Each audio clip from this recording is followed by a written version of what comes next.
than me anyway. I'm just about to say. I'm just going to let you carry on talking because we've gone live. So you just carry on with the abuse, Tosh. Go on. Right. No, we're live, mate. Go on, carry on. Anyway. Keep on dissing him. Love you. Yeah. Good old boy. Right. Anyway. Hello, everybody. Oh, I'll tell you what. Do you want to open this up, then, Tosh? Anyway, let's go back to where we were going to start. Oh, someone just rung. What was that? There's a bell. Oh, it's Mr. Calm. Mr. Calm. Calm. Hello, Rich. How are you? Ah, very good, thanks. Your sound's not working now. Hang on. Can your sound not be working if you just heard us say hello? Is it not coming through these? Oh, right. It's a shitty PC setup. It's all crap. I was just letting you. I'll tell you what. I think it was young Dave. I'll introduce us in a minute. Right? Not that everybody sort of knows us twats anyway, but basically, I think young Dave put a video up or something or other promoting his YouTube channel up on Facebook the other day, and there was obviously a picture of Rich on the back of Abuser. Yeah. And I'll tell you, I couldn't believe the difference. Was it, what, 2 years ago, a year ago? With the amount of hair you had then. Right, sod you, let him off. I didn't come here to be insulted. Oh, no, of course I did come here to be insulted, didn't I? What am I talking about? I remember him screaming like a little girl on the back of that. Yeah. Not a lot of face fuzz, but more on top. Absolutely. I essentially just slipped. I've got my face on upside down. Gravity. Back and front.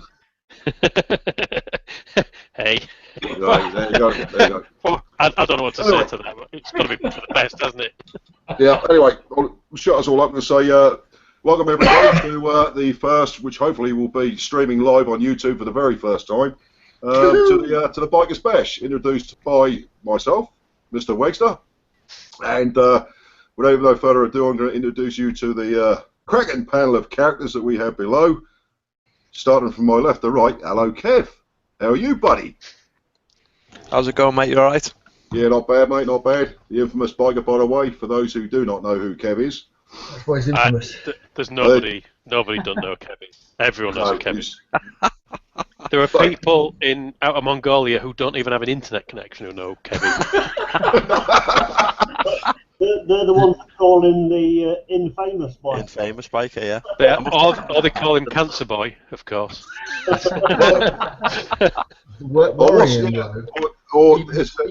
Even ISIS know Kevin.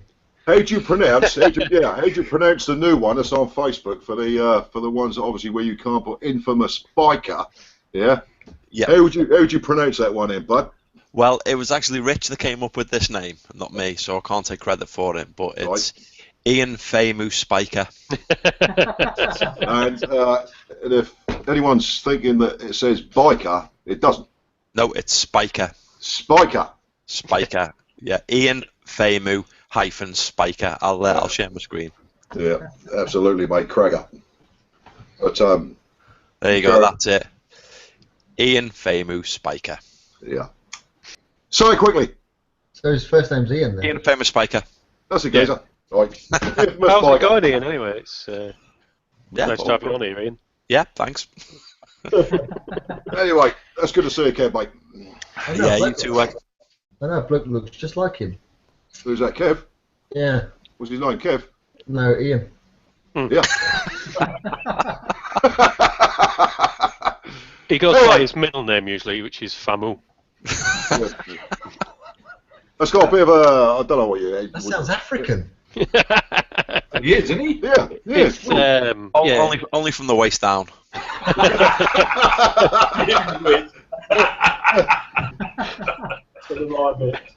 Make of that what you will. Yes. What's that, the fucking infamous donkey? Yeah. Anyway, without no further ado, it's going to say Kev will move swiftly along to Mr. Wyvern himself. Keith. Hello, Keith. Oh. Hey, How How you you doing? did? I was going to say, how you diddling, mate, but I'm not going to rip that one off. Come on, we can't do that. Why not? Well, go on. How you diddling? How you doing? I'm alright, thank you. Good man, good man. Right, okay. Rich, how are you, buddy? Me? Yeah. I'm good, thank you very much. Splendid. I've got How's topics life? and everything for tonight. I don't know if we still do that. Yeah, I'm full of insults if we don't, so Yeah, likewise. I'm ready on either one. That's not like you, Rich. Oh God. Alright. I do Sort of apologise. A little bit of a topic for tonight. It's a motorcycle insurance, as a matter of fact, which probably you all know about for those who do take out motorcycle insurance. You don't need it in the UK, do you? No. It's only on cars, isn't it? Yeah, and tax. Yeah, you don't need that either. You pay that in your petrol. Mm. Are you Anyway, good as- fat? Yeah. Sure. I thought they only use M and Buses. What? M&M's? Yeah. But that explains a lot, actually. Yeah. M&M's are so expensive. And chip fat. Anyway, Skeggy, how are you, buddy? That's gone. Confused. Much, isn't it? A bit confused now, but I'll probably catch on later on as we get, you know. That's already gone tits up. You only use them on what? I wasn't sure if they said you only use them on gooses or boosters. Yeah, boosters. Either way. Yeah, well, they're both the same, aren't Feed them to gooses and boosters. they? Yeah. Alright, how are you? How you diddling? Yeah, not bad, mate. Not bad at all. Yeah, diddle the same as the rest of them, mate. You mate, both hands. Yeah, you know that. And the fact is, it's even better now the sun's out. Good, good. Where the fucking country are you living in? Suffolk, mate, you know? Down south, mate. It's dark. Yeah, in the eastern corner, sort of. It's 9 o'clock at night. It's not sunshine. No, but it has been today, hasn't it? What's it been like in your particular part of the country? Oh, I wouldn't know. I've been in bed all day. Have it? No wonder you're not seeing no fucking sunshine. Jesus Christ. Yeah, okay, mate. No, I haven't. I've been in the Power. garage all day. I've been sorting his project out for tomorrow. Whose project? The sexy bloke with a beard. I didn't know I had one. Project, that is. Oh, you We're are talking, a project. Yeah, we're talking. Yeah. We're talking Valadero project now, we. No, talking TDM. TDM. Right, okay, mate. Right then, let's move along to local Suffolkonian, if you'd like to call him that. Mr. Suffolk Andy. Good to see you, Andy. How are you, Hello, buddy? mate. Yeah, not too bad. I'm fair to normal, I suppose, as you can say. Yeah. If normal is the same as everybody else, but sometimes I feel a bit different. But it's when I want to stab people that starts to make me feel a little bit strange. But that's a killer, isn't it? but apart from that, I'm all right. Yeah. Mm. Yeah. No, it's good to see you, mate. You need a bit Yeah. of powder on that forehead, Andy. You're looking got a bit of shine on that. I've just got out of the shower, mate. That's why. Yeah, mate. 5 minutes before we come online. Yeah, I had to get under that old waterfall. It's just in the back garden. We've all got them here in Suffolk, and outside toilets. And of course, a flock of sheep at the side there. So Yeah, is that for drying yourself on? no, I have to have sex with, mate. What's the matter with you? I'll tell you what, Keith, I don't think you actually realise that in Suffolk we don't have inside toilets anyway. No. Seriously, mate. No, seriously. It wasn't thought of down here. As far as we're tough enough, mate, to go for a slash at 3 o'clock in the morning with icicles hanging off the fucking top of the cistern, yeah? I'm glad you said the cistern. Yeah. Well, you know the score, mate, and it can happen. It can happen. Yeah. But you have to snap it off after. Weggy, That's if you've still got it in your hand, mate, I tell you. Weggy, there's a slight problem, mate. If you don't have outside toilet, if you don't have inside toilets down that way, then when I popped in your ass, I think I might have pissed in your sink. You probably did. You'd have probably thought that was the toilet because that would probably look like it round here anyway. Well, they fucking do, mate. Yeah. The only thing you had to keep the sheep in the shed down by the garden. I always find when you go to the outside toilet, there's always mushrooms growing on the wall, so you've always got something to eat. And you got and the obligatory dead spider that's been up there. Oh, there's always spider. Yeah, there's always spider, isn't there? Christ almighty. Anyway, it's good to see you. Anyway, Rex. I'm all right, mate. I was glad to see this fine bunch of men in front of me here today. Speaking of which, we'll now go over to Tosh. Well, the only thing I just want to say is I hope none of you would turn your back on good gunfire. Good gunfire. Good gunfire. You never turn your back on good gunfire. Us, Kev, he knows all about that sort of stuff. And dead men tell no tales, do they? Haven't dropped the soap in the shower either. No. Oh. That can be quite painful, Kev. Yeah. Anyway, Not that I know.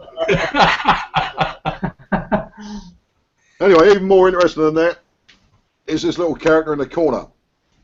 And his name is Tosh. Hello, Tosh. How are you, buddy? Oh, hello. Right, booting. Fucking problems, okay? So I'll tell you. I'm Hey, fine. I'm bloody marvellous. Superb. Good to see you, mate. There's a haulage business going. Yeah, good. Really good. I crashed the truck last week. Really? Yeah, I reversed it into a shutter doors on the loading bay. Really? Yeah, full investigation, CIS the fucking lot. It was pathetic. Oh, dear. There you go back to being a taxi driver then, wouldn't No, because it's more fun in a truck. You can bully the cars out of the way. it? Don't There you go. sit on your Yorkie in a taxi, do you? Well, I was in Skegness twice last week. Was you? Never popped in for a couple. I don't know where the fuck you live. Do you live near Herons? What? Do you live near the High Street? Well, not far off. Well, I could have popped in then. You could have done. But may I just say, the people in Skegness, lovely, real Be nice careful. people. Yeah, I was going to say. Be Really careful. are. Do you know what I mean? They Anyway. say hello. Speaking of saying hellos, I'm just going to nip over to the old Q&A and say hello to Big Kev. He says, good morning, chaps. Hello, Good Kev. morning, Kev. Hope you're well, my man. Hello, Kevin. Aloha. Hola, ¿cómo estás? Well, mate, Chris, Yankee Doodle, oi oi weggy. I can't get on a game, but going to try it and hang out here later on. Laugh out loud. Good to see you, Chris, buddy. Larry Davis, evening all. Hello, Larry. How you doing, buddy? Hello, mate. Good to see you knocking about, dude. Dave. Dave! Dave! Yes, that is Dave. Dave! Where is Dave? Exactly. Dave! Why are you not on, Dave? Come Come on, on, Dave. You've been promoting your YouTube channel, your Facebook account, and everything else. Right? He's probably making that bloody model again, I reckon, that Falcon thing, I reckon. He's probably got his hands stuck on it with blue super glue. That's what Yeah, I reckon that's what he's done. Yeah. Anyway, good to see us all watching, Dave. Get yourself on here if you can. Yeah. Okie dokie. Right. That was good evening all from Dave. Evening, folks, from Bimble Boy Blue. Hello, Bimble. How are you? Hello, mate. I've subscribed to his channel. He's quite a funny man. Bimble. Yeah, He's quite a character, mate. it's quite dry, isn't he? I quite like Yeah, it. quite a character. I'll tell you what, he's got some pretty keen editing skills as well. I've noticed with his videos. I hadn't noticed. I'm used to top quality editing anyway, so. Well, I'm not. You've seen my videos, isn't it? No. Well, you know what it's like, isn't it? Movie maker. Oh, God, yeah. Top Nothing wrong with Movie Maker. That's what I use, mate, and I don't give a Yeah. shit. Yeah. Yeah. They've all got pictures and they've all got sound, Yeah. sort of. Anyway, just finally, at the moment, we've got evening all. Welcome back, Susnet 555. Hello, buddy. Hello. Good to see Hello, you, mate. Anyway, it's good to see you all. Right. I know it's a really weird question. Is What? Sosnet male or female? Yeah. Lad. Man. Yeah. Well, you think I was Susie, did you? No, the wife does. Yeah. So, Well, I think we met him, if I'm right, so we met him up at the Cop Dock. yeah, you did. I missed it. Yeah. Met him Yeah, up mate. with the cock. Yes, we did. Yeah, we did met meet him him. up. Nice Good lad. chap. No, nice bloke, yeah. Susnet 555, nickname Porky. Porky, that's it. Yeah. Met him at the sausage fest in the summertime. Not the one we just had a few weeks ago, but the summer one. I met him there. Like a good sausage fest, do you, sir? I do, yeah. Oh, hey. Well, I'll tell you what, you say that. I'll The goalpost. tell you what, it's Yorkshire biker, right? He actually travelled, I don't know if I'm right in saying, Keith, he went down Loomies with yourself, and he must have travelled about 700 miles for a fucking sausage, didn't he? I know. He left. Bless him. He left at 5 o'clock in the morning. Right. I left at 6. I thought that was early, but yeah, it took us 5.5 hours to get down to Loomis. I'll tell you what. Just so you can look at Spacey's big ears and ran his arse. No, I just went down to Auckland. There's a lot of people there. I've seen a few videos. Yeah, there's quite a few. Yeah, not as many as there was in the summertime one, because obviously. Yeah. We didn't stop for long. I mean, I was pretty frozen by the time I got there anyway. Not as many as tend to turn up at the what used to be a really good ride out. What was it called? The infamously calm ride out. That was a good one. Yeah, that was a good ride out. For that one. You want to have another one of those? Oh, it's funny you should say that. It's not infamously calm, but I'm hoping Kev's coming. But I have got a route planned out for one, probably in April time. As long as it's not the weekend of the 2nd, I'm there. All around North Yorkshire. If that's all in, it's still in the planning, then, Rich, or is can you divulge any more? More details, mate. I've not actually thought of dates or anything like that, but I've got a route worked out. Right. Around North Yorkshire, so it's up to Helmsley via the White Horse and the twisty bits up there. I know Tosh, there's a road you like down there, isn't there? Round about 3/4 of the Yorkshire TT, North Yorkshire TT, down to Pickering, and then back to a cafe for a cuppa. Yeah. So it should be good. It's about 125 miles or something, the whole route, taking a bit of everything. But there's only about, well, I haven't actually tried out part of it, but on the bits that I know already, there's only about 50 yards of dual carriageway, and the rest is single track. So it should be a laugh. Yeah, absolutely. Have you set a date? I've not set a date yet. No, I need to. He actually told us he hadn't set a date, didn't he, Rich? I have. Yeah. Yeah, I like old Tosh. He listened, didn't he? No, no. I was too busy reading the comment about Kev. I thought that was quite funny. Yeah. I'll just quickly never cross there. Sorry, evening all. Keith needs to sort his lighting out. It looks like he died 5 days ago. I did. Look at the eyes. Oh my God. Not around the eyes, not around the eyes, in the eyes. I actually thought he'd been dead and been dug up again. Yeah, Skeggy came to the funeral. Did you not see his video? Yeah, that's what I mean. He said, "How are you diddling? Welcome to Wyman Barker's funeral." You're right down here. Fucking excellent. Why don't you actually do a decent bike meet around a funeral? Been to one. Yeah, I've been to a bike funeral and it was bloody fantastic. Yeah. What sort of bike was it? Hayabusa. Yeah. It was a fantastic funeral. What, the funeral?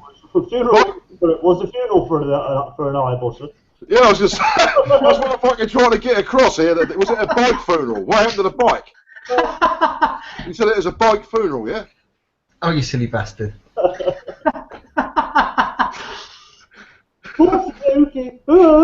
going to slap the back of your head next time I see you.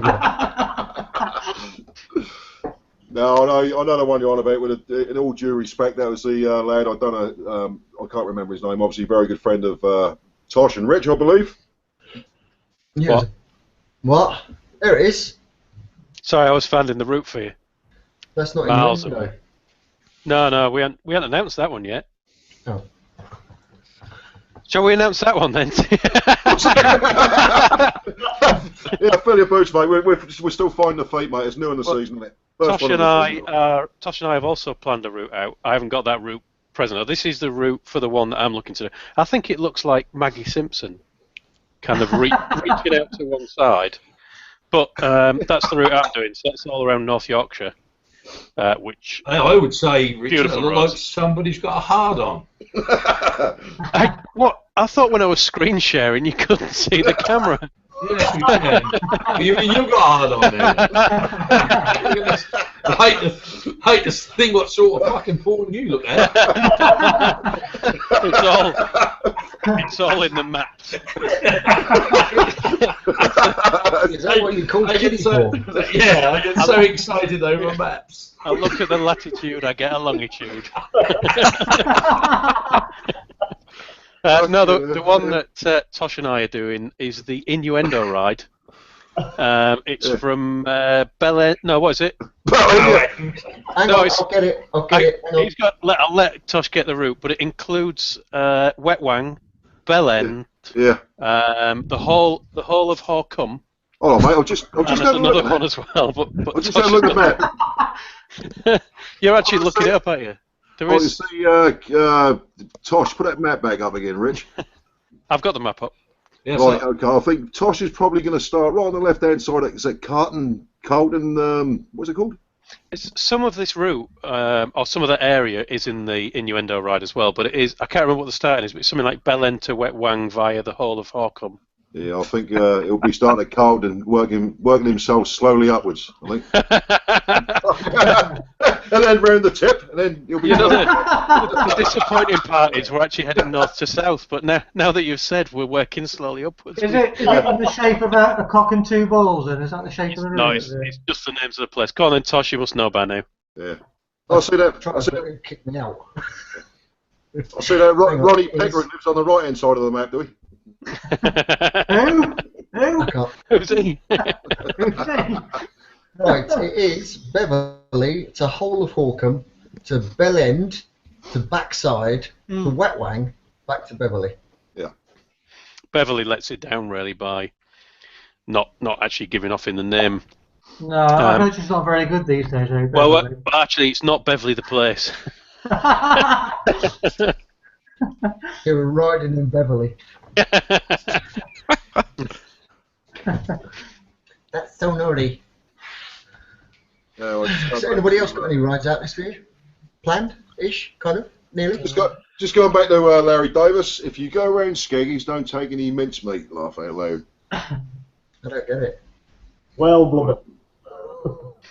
Larry Davis, my missus watched Calm do TDM plastics and said he looked like Popeye. Laugh out loud with green background. Thank you. Right. I think.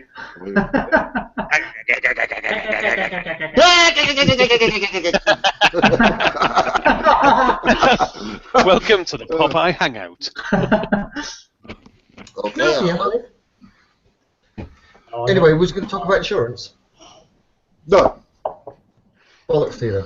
Can I suggest a vote before we carry on? Absolutely, mate. Go. There's a thing that me and Kev have, and recently it's been Man love. aside from that. I mean, that's a given. Right? Recently, it's not been working perfectly. There's been twice this week we've agreed on whether a bike looks good or not. Oh my god. So there is a bike that Kev, I want you to screen share. Yep. One of us hates it, and I mean properly hates it. I mean, one of us absolutely thinks this is ugly as a pig, and Kev likes it. And I just wanted to, sorry, and one of us likes it, and I just wanted to get your opinions. I'm just intrigued. Let's have that. Right, so That's the new Tigger. It's the new Tiger. It's a new Tiger Sport, the 1050. I quite like the look at that actually.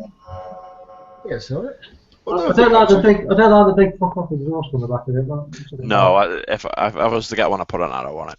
yeah, What is Kev, it about Triumph and the huge exhausts? Oh, I know. They're Have like they the got a deal with Heinz on like empty catering packs? They're just like the big Why they rear get ends. something like that and put sport on the end of it. Kev, Yeah, do us a favour, mate. Carry on talking so we keep the picture up so I can see the bloody thing, right? I think just because click it. you're the host, you can click on me and it'll show it for everyone. If you just Alright, click on me at the bottom, it'll show it for everyone. Let's have a look here. Oh, There you go. Oh, Well, there you go. Hey! you learn something new every day. Cheers, Kev. But you have to remember, Right. he's finished talking and you don't want to... Yeah, just click it Yeah. back off, yeah. Right, Not my okay. ugly fat head all over the screen. What do I think of that then? I don't Funny think enough, it I looks think that's got an ugly too fat bad. head. Hang on, let me start you here. I'd rather look at your ugly fat head than that. Yeah, front question. end looks like a wasp. Kev, question. Is it, Yeah. Obviously, the latest one has got the radial calipers. Yeah, has your particular model got the radials, or? I'm not sture, to be honest. You know what I mean by radial calipers, don't you, Kev? Yeah, I do, but I can't remember off the top of my head because I haven't played with the brakes. I haven't needed to yet because it's only 5 minutes old. Yeah. Let me check. I don't know. I don't think it looks too bad. It looks fairly busy, if I can be honest about it. The only thing I don't like about it is the big 1050 on the wing, for want of a better word. That's cool. That's An unnecessary decal, you would say, yeah. Yeah, I just think it's a bit much. Seat's not enough. The seat looks comfy, doesn't it? The seat looks really comfortable on it. Am I in a room of old men? The seat looks really comfortable. What? Well, Tosh was right. The front looks like a wasp that's been stood on.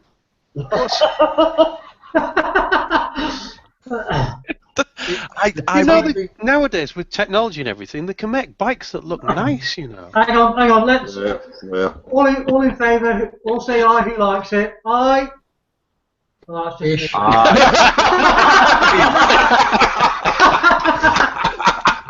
There's got to be a niche on there, isn't there? Bastards.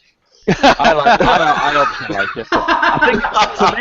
I think the reason I like it is because I love my Tiger now, mainly because of its size and because I'm excessively large, as anyone who's met me knows. Unnecessarily. Unnecessarily, sorry.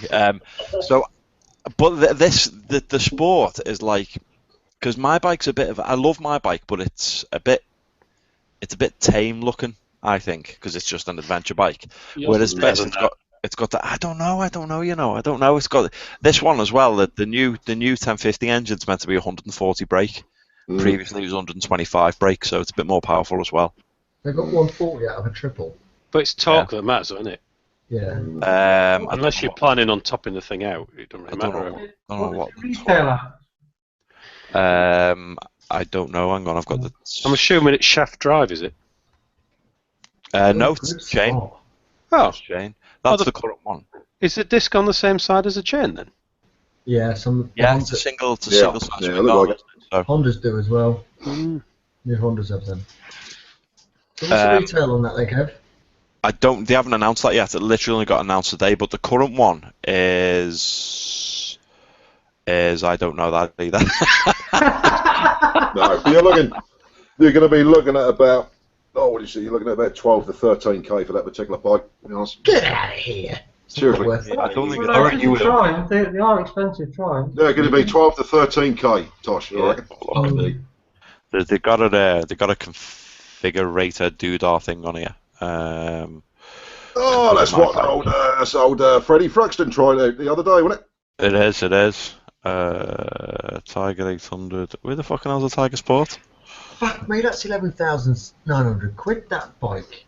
Which one was that, Tosh? It was a red one.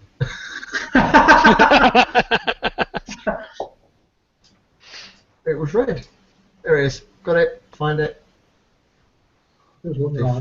I'll have to have a look online. Why is it every time you have a picture up on this, I'm like a twat and try scrolling? I've been clicking the close button and it won't go off.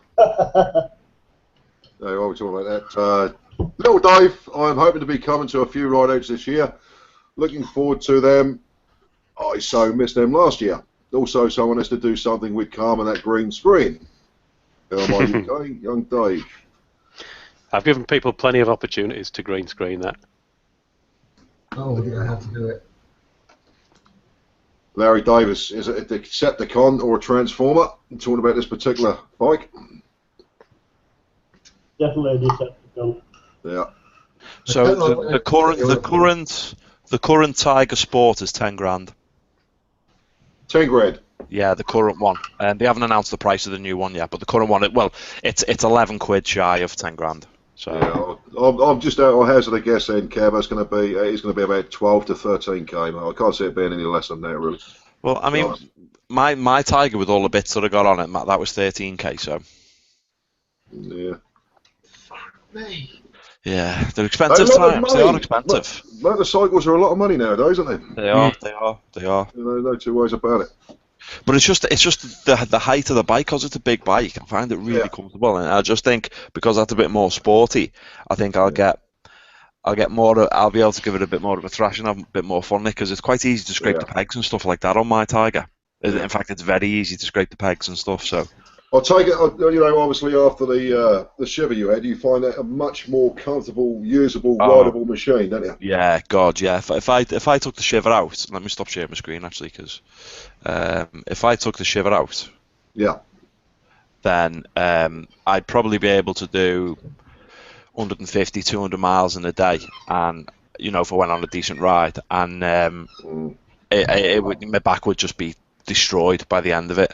Yeah. Now on the Tiger, I can literally just go on all day and no problem at all.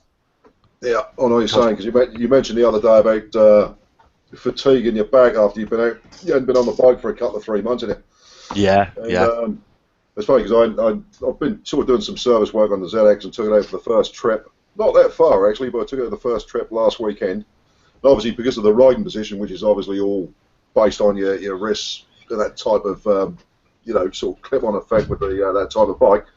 My arms when I got back were so pumped, I could barely move my arms, and the fatigue in my shoulders as well, and obviously where you're leaning forward and the back of my neck. So I know exactly what you're saying, and that was only a couple of months without actually riding that particular bike. Whereas the XJ600 is a completely different bag of nails. It's comfortable, it's upright. I use it every day, and you never feel any fatigue whatsoever with that. That's it. How do you get, Andy, on because you're about my height, aren't you, Andy? You're 6'2", aren't you, mate? Yeah. How do you get on with the ZZR?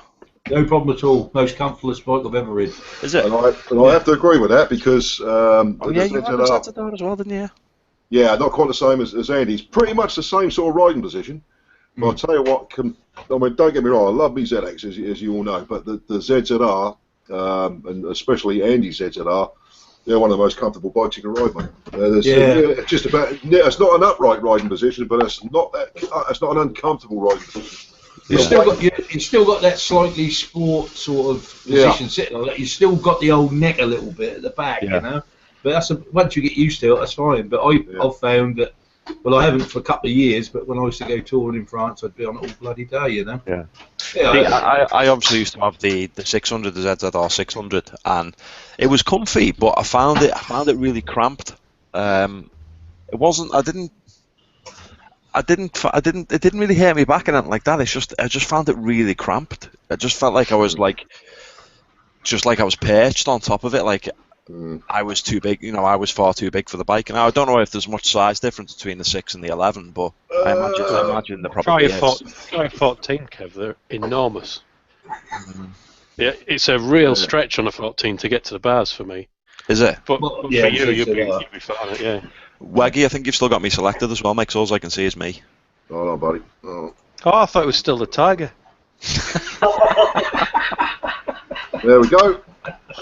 I'll tell you what, it's all trial and error. We've done this for a few weeks, haven't we? True. That's, it's when I go for a ride, my ass gets pummeled. Sorry? You broke up there, Tosh. I said when I go for a ride, my ass always gets pummeled. Oh! Too much information, mate. Fucking slept that one in there, didn't you, that You both had it. I wish you wouldn't bring up these sexual habits on these Hangouts, I was talking about the blackbird. That's what I mean. Oh! Anyway, just going back to the... Tosh was right, I was going to talk about insurance. Well, who's actually been gullible enough to accept the first quote from their existing insurance company? Well, I'm not going to say I have, but I'll tell you what, I made a bad mistake this year. I had my insurance quote come in, by post, and we went away for a couple of weeks on holiday, and I didn't open it, and when I came back, I looked at it, I thought, fuck it, that'll be the same. When I opened it, they'd hammered me. Yeah, and I thought, you fucking bastards. So I phoned them up, that was too late, and I just said to them, I'll pay it this year, but you ain't got me next year. Trust me, I'm on. Can I ask a question? How long since it renewed, Andy? Because you've got a cooling off period on insurance. Like 14 days or something, isn't it? Yeah, cause, they can't refuse to. No, well, I went away. I went away for 2 weeks. Yeah. And then when that came through, that had already came through. I'd been sitting here, and I just looked at it about, fuck it, that'll be all right. And then I left it about another week, and I just opened it and was like, my freaking Jesus Christ! And that was too late then. Yeah. I have told them that I'm off. You know, I'll pay it this year, but I'm off. Well, you can, if it's excessive, you can just cancel it and get the difference back. They'll charge you a bit, and you get charged like £30 fee or something, but get the rest of it back. I might look into that, Richard. I'll tell you, because I wasn't happy at all. No. Who are you with, Andy? Bennett, I think. Yeah, likewise. Yeah. That's what happened to me. Mine was a few £100 last year, and then it got to renewal and it wanted 1,200. Yeah. And they've been bought out, haven't they, by Age Concern or something. I wonder if the OAPs don't like bikes. Probably. Sorry, Rich, you got spot trouble. Your mic's breaking up a little bit, buddy. Yeah, it's his shit computer stuff. He's got a load of shit stuff in his. You say that OAPs don't like bikes. Well, let's ask him. Andy, do you like bikes? Yeah, wasn't it? Is it Saga or something like that? Saga, that's it. Not Age Concern. No, I'll tell you for why. Because obviously I know some people opt for the two bike, the combined insurance policy. I've got one insurance policy with Bennett's for me 600, and another one that I went through the bike insurer, and that is with Motorcycle Direct. Okay. Now, I don't know for people who don't realise this, but what happens is they'll obviously send you a new quote. They do what they call a sort of a local search as a broker, and then they'll send you the details of what they say is the best offer that they've had. And if you don't do anything about it, they'll automatically enrol you into this new insurance policy, right? Now, this is a peach, and all you lads have probably done it. As soon as I received it, I looked at it and I thought, fuck me, that is a lot of money, okay? They initially wanted, let me just have a look at the original script in here. They originally wanted, for a year, for my ZX12, £235, and that is with 2 years no claims. Well, that particular night, I went online with exactly all the details that I'd given them, originally, and that's including any modifications, i.e. the power commander, the pipe, the exhaust system, and everything else.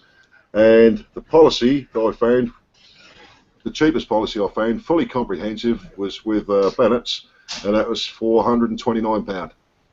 That's good. Which compared to the 235 I'd been quoted and had been sucking into, not actually replying to these people, they would have just drafted me into that. And like Andy said, if you don't do anything about it, they class that as an acceptance of the agreement. And if you, like Kev's saying, if you don't, or Rich's, you don't call it off or cancel it within the 14 days, that's what you will be paying for the next 12 months unless you actually physically cancel it, which will then cost you another £70, £80. Yeah. So with the same company, I phoned them up and I said to them, look, I said I'd be more than happy to obviously stay with yourselves if you could offer me the same deal as what I found on the internet with a different company. And within reason, they have done. And what I decided to do with the price difference was add, because you used to have different breakdown cover, was add the inclusive breakdown cover, which is called diamond cover, and the helmet and leathers cover as well for another £50. So the insurance policy itself, with all the extras that I've got on it now, which, as I say, is the breakdown cover, the legal side of it,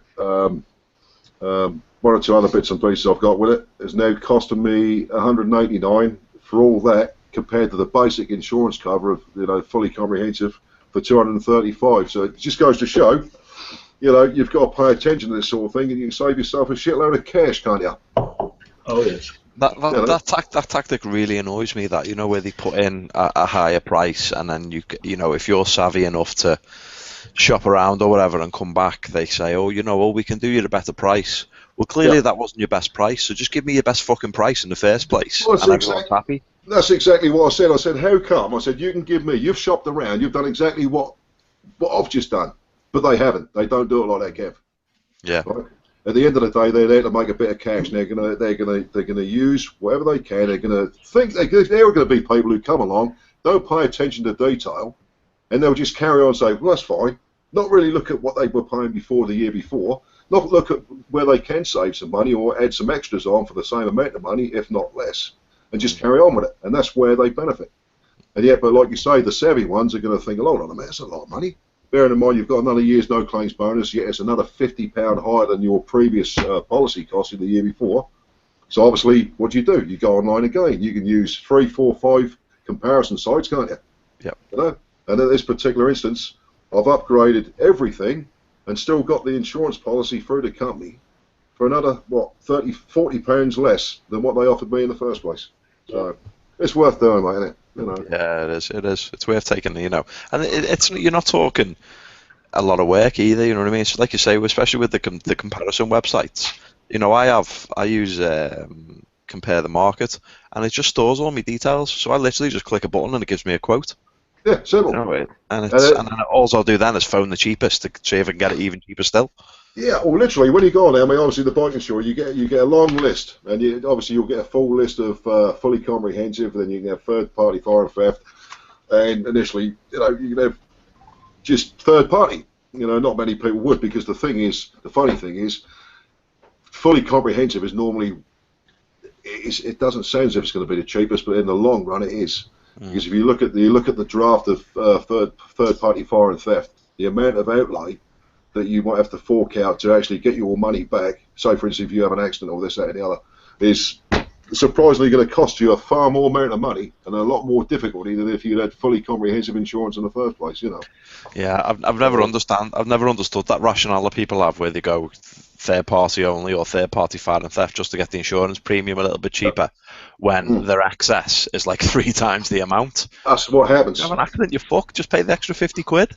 And another point as well, Kev, and chaps here, check your excess out as well, because obviously, you know, certain companies that give you a certain amount of compulsory excess. In a lot of cases, it could be £500. But I'll tell you what, they might just include, obviously, your voluntary excess and put a standard amount down as £350, £400. Notice the real lack of difference if you reduce that to 0. Yeah. You reduce it to 0, and I'll tell you what, you're paying another £2 a month extra. And that's how much money you save. I think mine was, I did mine down to 0, and it cost me an extra 12 quid, I think. Yeah, something silly like that, Rich. For the full year. Yeah, for the full year, mate. Yeah. £1 a month, isn't it? Yeah. Well, I've got insurance for all 3 bikes out there, and it doesn't cost me a penny. I've got the same registration number that I took off Richard's bike on all 3 of them. Fair comment. Fair comment. Have any of you got all the bikes that you've got? Say you own 2 or 3 bikes. Have you got them all on the same insurance policy? No, mate, no. I have, yeah. When I had 2 bikes, I had a multi-bike policy when I had 2 bikes. I've tried to through Bennett's, and they like, no, we don't do it like that. You can't have 2 bikes on 1 policy because really, you won't get any no claims bonus for the thing, blah blah blah. And I'm like, I'm sure I know somebody on Bennett's that's got. That's what mine was last year, was Bennett's, but again, Bennett's just gone mental this year. Yeah. So upping it to 1,200 quid from a few hundred is just ridiculous. It's crazy. Mine last year were 97 quid, fully gone, and that was at 1,300. And this year they give me a quote of 295, I think it was. I sort of went back and said, look, hold on a minute, what's this? And they brought it down to 112, I think it was. Yeah. Going back to my original point, you lads all agree, especially with the viewers as well, you know, the uninitiated, is where it comes to looking for cheaper insurance. Every single time you receive an automated quote, shall I say that as it is advisable to check online with these, these variable companies that we have to provide the cheapest policies for all these different companies and different insurance providers. That is a must every single time you get some sort of renewal from your post insurance company. Yeah. The amount of money you can save, you can get yourself better deals. You know, and the one thing I will make the point of is we just spoke about, mess about with your voluntary excess, bring that right down, see how much it varies each month, because it's not a great deal. Obviously, as you get older, it's obviously going to become less and less because they class you as less risk. But seriously, every single time it's worth doing. Never, ever, ever accept that first piece of paper that comes through your door saying, right, this is the cheapest one we've found. If you don't reply to it, we'll just go ahead with it, and that's what you'll be paying for the next 12 months. Yeah. Yeah. If you get insurance, just sing the song. Right, go on then, Tosh, sing the song, Nick. Go compare, go compare. You look like a fucking muppet, don't you? A fucking muppet. It is a complete racket of the auto renewal stuff. Yeah. What happened in this country that, not that happens, but that we accept it.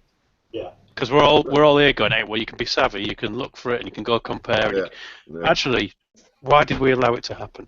Like so many other things with big businesses, we've allowed ourselves to get to a state where the companies can do what the hell they want. Yeah. And a lot of the time, Rich, as you know, they're getting away with it because, you know, there's people who, as Andy said, I mean, for no fault of his own, he was away when obviously the policy was, you know, come up for renewal. It was sent through the post. He obviously didn't acknowledge it, and they just accepted the fact that he was happy with it because he didn't do anything about it and carried on. I must admit, I had a fucking shock when I opened it. But now what Richard has said about, I might actually, even this weekend, I'll probably have a look at it and go compare. And one last thing, Andy. When you do that, before you do it, did you get a letter from them a few weeks before it was due for renewal? Yes. Because it's supposed to be 21 days or more before the renewal date. They have to tell you what it's going to cost you. Yeah. Gee, I honestly can't remember. I know I've got one, but I probably didn't even. Right. If they didn't do that, you can complain about it, and you've got a very good chance that they'll sort it out anyway. Oh, I'll just read this out. This is the wording on obviously the policy that they wanted to carry on with me, possibly, hopefully not acknowledging the fact I was going to be paying a lot more this year than I did last year. It says here, as a comparison broker, we have searched the market on your behalf to get our best rates for your renewal. Obviously, they hadn't. And are pleased to offer you the premium opposite, which is higher and far more expensive than I was ever prepared to pay anyway. And what it says here now, however, if there are any changes to your circumstances, or your vehicle has been modified or altered from the original specification, then you must call us prior to the renewal date. In accepting this quotation, you give your consent for us to search our panel for insurers for any future renewal. We will endeavour to find the most competitive premium, well that's utter shit, and advise you in adequate time prior to renewing the cover. So really, basically speaking, if you're prepared to accept that as their offer, then you're crazy. Well, they do everything they can. They say to the you know, the guy who's on his he's there for a week. He's a student normally, but he's there for a week. He's not getting paid, obviously, but they give him a free butty at lunchtime. They say, search for the most competitive quote for Weggy. And he says, can I use a computer? No, you're not. Got to log in. And that's how they do it. Simple, isn't it? It's got to be, isn't it? It can't be. Think about the word that they have searched for your most competitive. Unless it's competitive for them, maybe. That's the one, the most profitable is more likely. All right, Rich, I'll ask you a question. You're a knowledgeable bloke, yeah? Say, for instance, right, let's not make assumptions. Right. Well, I've said to the insurance company, which is obviously Motorcycle Direct, used through and originally through the bike insurer itself, the comparison site. Basically, I said to them, look, this is what I found. What can you offer me? I said, because obviously you didn't find the cheapest one. We did at the time, sir. Well, obviously, this is what I'm going to give you now. When you go to a comparison site, you get a particular reference on a particular quote. Yeah. Yep. Now, if you click on that particular quote that you've had, then you can tailor it to whatever you want. There's all additions that you can put to it. You can tailor the whole insurance cover to however you want it. So, in some of these sites require more information than others. I.e., you can go on, say, for instance, go compare. And when it comes to about the bike, it won't just ask you about the registration, the CC, and so on and so forth. You'll get a whole drop down of about 70 items about modifications, paint difference, all sorts of stuff. And there's only 2 sites, comparison sites, that actually do that. And I said to him, what's the difference? And I said, when you're actually insuring a motorcycle, and we were insuring expensive pieces of kit here, obviously giving them all the relevant information is most important for us getting a nice, clean claim if something happens, yeah? Without them actually saying, well, hold on a minute, you've got a power commander fitted, but you didn't tell us about it, yeah? Because you know what insurance companies are like. They'll find anything. If they can get away without paying you, somehow, in some fashion, then they'll do it. You didn't tell us about the migrant exhaust you've got. I said that I get a character... You've got to tell about everything, Yeah, but the thing is, what I'm saying is, as I said to this guy last night when I was on the phone to Motorcycle Direct, I said, why is it that some insurance companies are asking all this information and other ones don't bother? And he couldn't tell me. He said... I said, just say, for instance, I put in a claim, I have an accident on my bike. I said, through one broker, I might have a problem because I didn't tell them about my power commander being on the motorcycle. I said, but from what you're saying, if I have to make a claim with this particular company, it'll be okay. You have to be really careful because after you've gone through the comparison site, it's then your problem. So, I mean, I don't know how many people have actually gone through a comparison site for a bike, then gone to the real site, and it always ends up being a bit more expensive, doesn't it? Because you have to declare the extra stuff. Yeah. But if you look at them, they've always got small print, and a lot of them will just say the bike has to be standard, no modifications. Yeah, but there's not that many bikes that are. And what he actually said was, and you're dead right, Rich, he said, well, obviously the comparison site, and some comparison sites, as I said, will ask all those questions. So it actually puts all the information pretty much up front for them to then generate the different quotes. Yeah. But the point is made that it is then down to you when you actually make contact with the company that's you've got the quote with, to obviously divulge every possible detail about modifications, colour changes, everything possible. And that is the only way you will make surefire that if you do have to unfortunately put in for a claim, you're guaranteed pretty much to get it if you're fully comprehensive. Otherwise, they'll find these little bits and pieces and they will turn around and say, well, hold on a minute. Well, you've got that on there, but you didn't tell us about it. I'll give you one example. When I got the Z1000SX, after I'd redone my insurance, I've only got little hands, so I wanted some different levers so that, because it was only adjustable on one side, the stock, so that I'd get some new levers, I can adjust them so they're more comfortable. So I rang up the company before I bought them and said, look, I'm thinking of getting new levers on it. Will it cost me extra? And you think either they're going to go, no, don't worry about it. Bennett's, when I first got it out, it was on their list of things of, don't worry about it. Or you think maybe another tenner, maybe another 15 quid a year. It can't be a lot. The levers are only 20 quid. Yeah.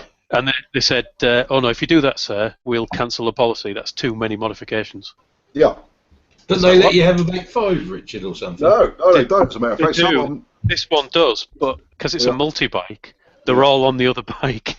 Yeah, so, you'll find that there's 1 or 2 insurance companies, and I'm trying to think which one it is there, but they will allow you up to 30 modifications on a motorcycle. Right. And you'll get a whole drop-down thing, and that'll range from anything to from bar ends to nitrous oxide.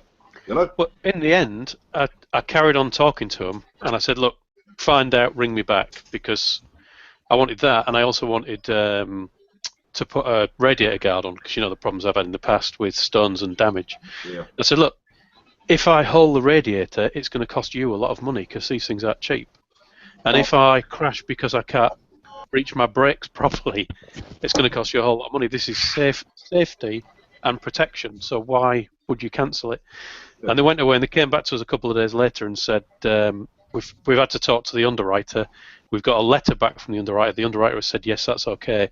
It's all right. So how much extra is it going to cost me? No, nothing. It'll be fine. So all they've got is a note on file. Yeah. But as long as we've got that note on file, great news. Absolutely, mate. Yeah. They were counting decals as bloody extras. Yeah, they do. They do. There is a reason for that though. I mean, if you're just sticking a infamous biker sticker on, obviously that reduces the value of the bike. So it's not. Fucking hell, I thought we were mates.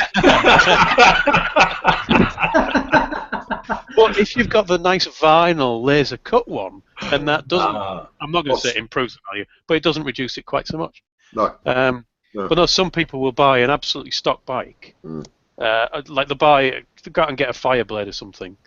So it's a lovely bike or whatever, but they'll get the plain one, and then they'll get a full set of racing decals and turn it into the one that's much more desirable.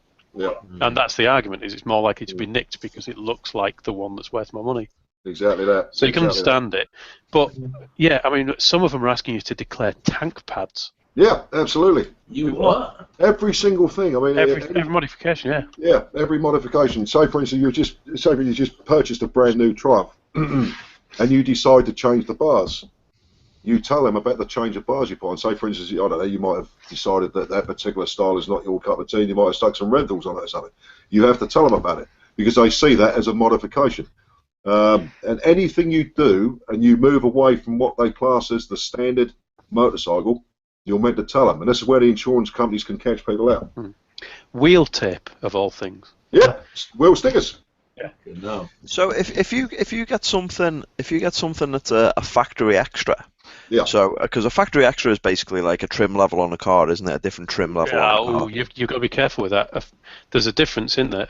A trim level is so like mine is the SX Tourer, so it has a different tank pad and a few other different. Obviously, it's got the big things like the touring pack, and the luggage and whatever. But it's got a different tank pad, so that's standard because it's part of that model. But if you say like Mr. B got the MT-09 and he had the Akrapovic put on, that is an extra and has to be declared because it's not stock bike. That's what I'm saying. Cause mine's an XRX and it's got a few extra bits over the base Tiger, for want of a better word. Yeah. I obviously wouldn't have to declare those items, would I? No, because they're standard.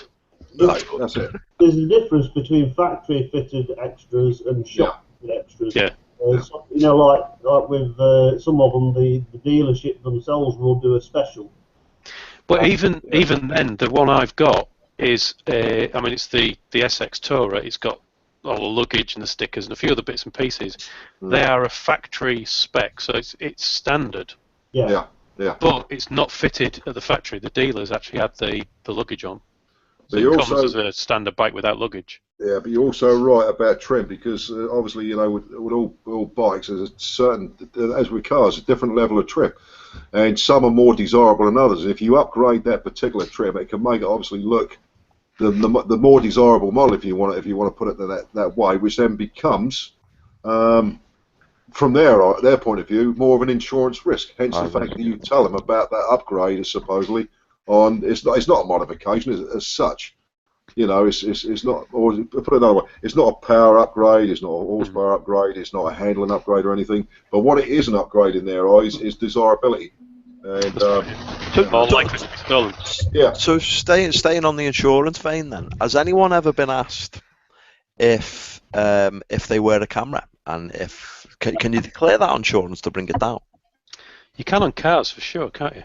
Yeah. Because the question then is, if you're say you said on your insurance, I wear a camera and it knocks 50 quid off your policy or whatever. Say you're out on a ride out and you're out all day and your battery runs out and then God forbid you have an accident. Yeah. Have you voided your insurance? I would imagine you'd be uninsured, yeah. Yeah, because you're technically you're riding without a camera, aren't you? But you've said you are. Yeah. The insurance will go up. The point is, a lot of accounts, if you have an accident, 9 times out of 10, if you bang the camera, it destroys the footage anyway half the time. Yeah. There is a downside to the whole camera thing. I mean, you know why insurance companies give you money off if you've got a camera? Because it's more likely that you won't be able to argue the case that it wasn't your fault. Exactly. Yeah. So the camera isn't in your favour. It's providing evidence that you caused the problem. Yeah, I suppose from their point of view, it's a permanent pair of eyes, and whether you want to argue the toss or not, the answer is there on an SD card, isn't it? So to speak, whether you're in the right or wrong. So I suppose be a bit sort of careful with that particular idea, but I agree with what you're saying. I'm trying I need to justify my luggage. I don't think I've got that on my insurance. But it's I'll like give him a ring and check. Oh, That's you're a like, criminal. I was trying to explain to the lady, I mean, when you talk to the insurance companies, especially the motorcycle companies, a lot of the people who work for these places, they are motorcycle owners, so they understand what you're saying. But I was trying to explain, the chap said to me, so what is a power commander? And I was trying to explain what it is. It's just if you've got your ECU, a power commander then gives you facility to put different maps onto your fueling system. I said it doesn't necessarily mean you're not necessarily upgrading the horsepower depending on the exhaust system. You can do. I said, but generally speaking, what it does do is it allows you to download maps that are required. Just so for instance, you're matching the fueling with a different exhaust system, whether it be Geographic or whatever. That's the reason. And he said, well, it doesn't actually upgrade the horsepower, and it's not actually a tuning facility. I said, well, it can be. I said, but in my instance, it is not. It's just a different map to what was pre-mapped on the original ECU. So, he said, but at least the fact that you've now told me that you've got a power commander on it, obviously that will then be stated on the insurance policy.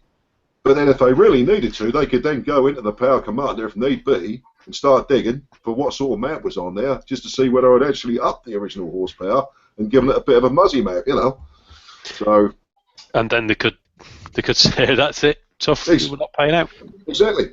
I mean, people said to me, so why did you bother telling them about the power commander? I said, because the likelihood is, bearing in mind it's plugged into the ECU, right, and it's under me seat, the likelihood is if they have to break it down, for whatever reason, because they're checking this out and the other, if I unfortunately did have an accident, I can guarantee you people in the know would know exactly what it was, and if it wasn't listed down on the insurance policy, then they got a possible right to say, no, mate, it's not on there. Why didn't you tell us about it? So obviously you give as much information as you possibly can. Some people just insure their bike so they can be on the road. I actually insure my motorcycle because in the unfortunate case of an accident, I'd like to see as much money back from that particular investment as I possibly can, to be honest with you. I think you've got to be doubly careful with modifications, I think, because obviously there's the problem that they won't pay out potentially if they go against you. There's the problem that they could cancel your insurance, and everybody here will know when you go on and do your insurance nowadays, one of the questions is, have you ever had insurance cancelled? Yeah. And a lot of insurance companies will say, if you've had it cancelled before, we're not insuring you. And then you've been refused or cancelled. Other ones, there are specialists for people who've been refused in the past or cancelled in the past, but they're massively more expensive. Yeah. Now, I'm not entirely sure of the law, but I would imagine if you're knowingly riding around, especially if you've upped the horsepower, if you're knowingly riding around without insurance to cover that, whether you would be technically riding without insurance, and then you're into 6 points, 500 quid fine, maybe losing your license. Yeah, I know what you're saying, because effectively, from what you're saying, Rich, from what you originally took the insurance cover out for, you're now not covered for. I know what you're saying. Well, you haven't been truthful, have you, from the start? No. But then some people. Truthful. Yeah, I mean, it's, it's like any. I mean, some people they'll do a particular modification and think, well, it's a minor mod, and I won't bother saying anything. Just say, for instance, a slip-on can. People say might have a micron can and switch it over for whatever, and they haven't made that declaration. And then say, for instance, you've put that down. They ask about the system you've got on it because it's not the original system. It hasn't got the cat on it or anything like that. So I've now got this particular system on there. I have an accident. It's a different slip-on can. You have an accident. They say, hold on a minute. Well, that's not a micron. So the silliest of things that you might think don't make a difference, possibly to an insurance company that might be scratching away, possibly sort of limiting your payout or not even paying you at all. That's where you've got to be doubly careful, isn't it? And you've got to remember, even if you have an accident on the bike, like when I had my last one 8 years ago, with the ZZR I had then, a guy came, because the bike was brought back here, it was quite badly damaged, and this guy turned up and went all over it, the assessor. So they go over him, don't they? So they're looking at it, aren't they, to see the damage and if that's worth, redoing. Or I think if you've got sort of modifications on it, I should imagine. Yeah. Well, anyway, going back to when I spoke to the guy with the original quote, they had twice this week they've had to go back to the underwriters because the underwriter has to agree to the the new offer, so to speak. You say, for instance, you've got a far cheaper quote. They've tried to match it, and then you've say, for instance, I want to drop on the ZX12. I've dropped the commuting side because I only use it for domestic pleasure now. And the other thing is, I wanted to change my voluntary excess. So for them to actually offer me a proper quote, twice this week they've gone to the underwriter. So tomorrow I've got to get back to them again to see whether they can actually match what Bennett's have offered me for the same deal. And that's Bennett's that I've got the cheapest and most progressive deal with, and I've always got a policy with the XJ600 for that. And the company that made me the offer was obviously the bike insurer for Motorcycle Direct, who I've always found a particularly decent company to have the bike insured with, because I had the ZZR insured with them as well. Yeah, we'll see. That's going to come. It's going to come back from the underwriters tomorrow as to what they're prepared to offer. But the other thing I was going to ask you, lads, obviously I'm now looking, because I've reduced it by so much, is to take out the breakdown cover, which is like the full breakdown cover, not just the roadside assistance. I was going to say to you, how many of you lads have actually got that in your insurance policy, or have you actually got it as a separate unit? Oh, well, I've got it on my policy. Yeah. As part of the policy, yeah. I've got it as a separate thing. I get I've got this upgrade the bank account with my bank, and as part of the bank account you get breakdown cover, but I've upgraded it to full breakdown cover with them, so I don't need it through my insurance. Yeah. So I've got the Z750R hasn't got coverage for breakdown at the minute. I got it for free on the Thou, and I've also got it for free on my car. But I was thinking of when that runs out, or just in general, because it would be nice to have the Z750 covered as well. But there's some now that will do a combined policy for you across your bikes and your car as one policy. Yeah. That's what I've got. My policy basically says that it will cover me even if it's not my car, even if I'm a passenger in the car. And the bike as well. And the bikes as well, yeah. The bike as well, yeah. Yeah. Because you get into that, it's like 80 or 90 quid for all three for me. So. Yeah, they're basically not insuring, through a better word, they're basically insuring the person, not any of the vehicles. That's basically what it is. You got to remember there how handy it comes in, because if you remember when I had the puncture in King's Lynn, I got it fixed at King's Lynn. Yeah, it cost me 60 quid. But if I hadn't been able to get that fixed that afternoon, the next thing I'd have done was have gone into my wallet, got the number out, and got them to come and get me and take me home. Yeah. I would have done it. Yeah. Yeah. So if I've touch wood, I've never had to use my breakdown cover. But if you do use it the year after, is it like an insurance premium? The year after, will it then go up? Will it, or No. you just pay what you pay and that's it? I think there's limitations with how many times you can call them out. They might not quite give you a good rate next time. But for example, I think I had one. I think I could call them out a maximum of 5 or 6 times in a 12-month period. Bloody hell, that's what be pretty unlucky to have 5 breakdowns. Yeah, as it was, I've only ever used it once, and that was about 4 years ago.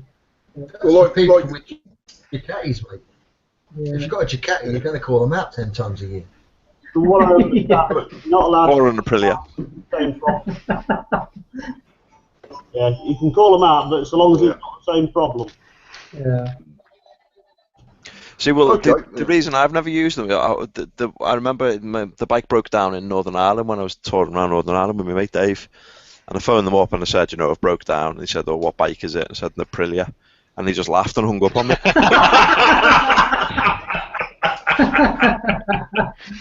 Was he laughing? Was he laughing at the bike?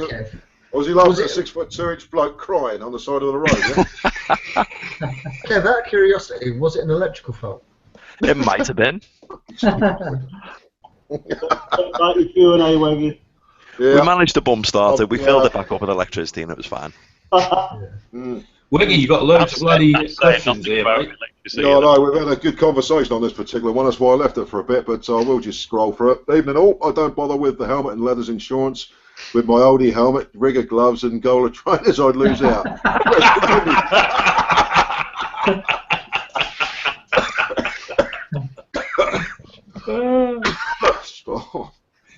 Anyway, goaler trainers used to get expensive when I was a kid. Yeah. Anyway, hello Bex, Bex88. Hello, mate. The ZZR 600s have a pretty low seat, talking about the old ZZRs as we were a few minutes back.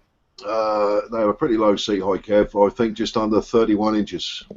Sounds high to me. I've got a 34 inch in the seam, so. I would say that's like the Bex. You know, Kev's alright at 34. I'm a 32 inside leg, but Bex is about a 27, I think. I think man's a 29, so 31 I'd be dabbing, wouldn't I? Anyway, Larry Davis, I was with Everall, and when I moved to an OAP site, i.e. Caravan Park, they would not insure me, so I went to Bennett's. Yeah. Yeah. Well, that's because Bennett's have been part of Saga now, aren't they? Yeah. Oldies. That's what they'll insure the OAPs now. Yeah. Oh, so Dave, where is Dave anyway? Come on, Dave, get your ass on here, mate. I know Tim is nice to look at, Weggy, but can you click on someone else now, please? Thanks, Dave. Good old boy. Yeah. Back to the lovely Bex. I was with Bennett's for the first year. Second year was like £100 more. Paying the cheapest quote with Hastings, but they wouldn't insure my bike because it had too many modifications. With the main issue being the rental bars. Is that right? XD went with Bike Shore in the end. Lucky, because you got rental bars. They won't insure your bike. Absolutely. That's what we're saying, Andy. Ridiculous. Yeah. Back to Larry. No, actually, Bex again. If it's not a stock shock replacement, then yeah, you would need to declare it, Larry. Right. I've got to back to front, I think. Yeah, you want to start at the bottom, mate. Yeah. Right. Okay. Let's have a look here. Jesus Christ. Use a black box camera as I have on mine, Dave. Done. Okay. Hold on a second. But you were talking about riding with a drift on your head or whatever, camera. Yeah. Right, yes, going back, yeah, you're right there, Skeggy boy. Would I have to declare? Would I have to declare that I have got a new shock on bike? Not if that's original. If that's an OEM shock, no, you wouldn't. But if you stuck, I suppose, I don't know, say for instance, you stuck an Öhlins or anything else apart from the original shock, then it probably would be advisable to tell it. I would have to say. Cheers, Bex, from Larry. Obviously, she gave him the answer he was looking for. I can't wait till Tuesday to get my bike back on the road, Larry. I know Larry's he failed the MOT, I believe, and I think he had a problem with the brakes, if I'm correct in saying, from what he was saying. Keith, go to the light. Go to the light, Keith. Headcat Harley. That's it now. He's not coming to my chip shop runs now. You look like death. It's because I had a really late night last night, and that's why I look like death today. I need to get warmed up first, mate. Need a bit of meat on you, Keith. That's what you need. Ah, Biz boy. Good evening, all. Hello, Biz. Good evening, mate. He's busy. Yeah, Biz. I keep on saying, "Oh, Biz, get yourself on here," but he prefers to sort of sit the other side of the screen, so to speak. Yeah, well, he's got a face for radio, hasn't he? Yeah, he's definitely got it. Hopefully. By the way, just quickly, who's going to join us lot? Hopefully for the Ace Run again this year for the Triumph Day. Andy, hopefully. I'll come down. I'll come down. Yeah, not on the Harley though, mate. No.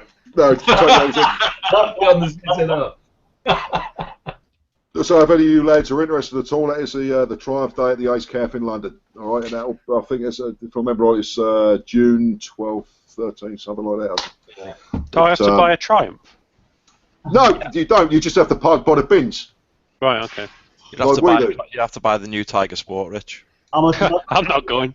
Weggy, they let us in last year. They certainly did, mate. We parked with the trumpets, didn't we? We did. Yeah. Trumpers. Good old trumpets. No, I can't make that one. Yeah. Larry says, when is it, Weggy? They'll say it's about June 12th, 13th, all right. Yeah. What I'm saying, Larry, about that sort of time. But we, me and Andy and the Cactus Twins went down there last year, and that was a decent day, apart from Andy suffering. If it's into June, I suppose I can start saving up now for a cup of tea when I get there. Yeah, you could. Bait a chip. Yeah, absolutely. Cheers, Wyburn. Keep laugh out loud, and yes, Weggy, defo beat the ice. I know Biz was going to come down anyway because he came down last year with a good old gas. I think Biz can't come down with. Who did he come down with last year?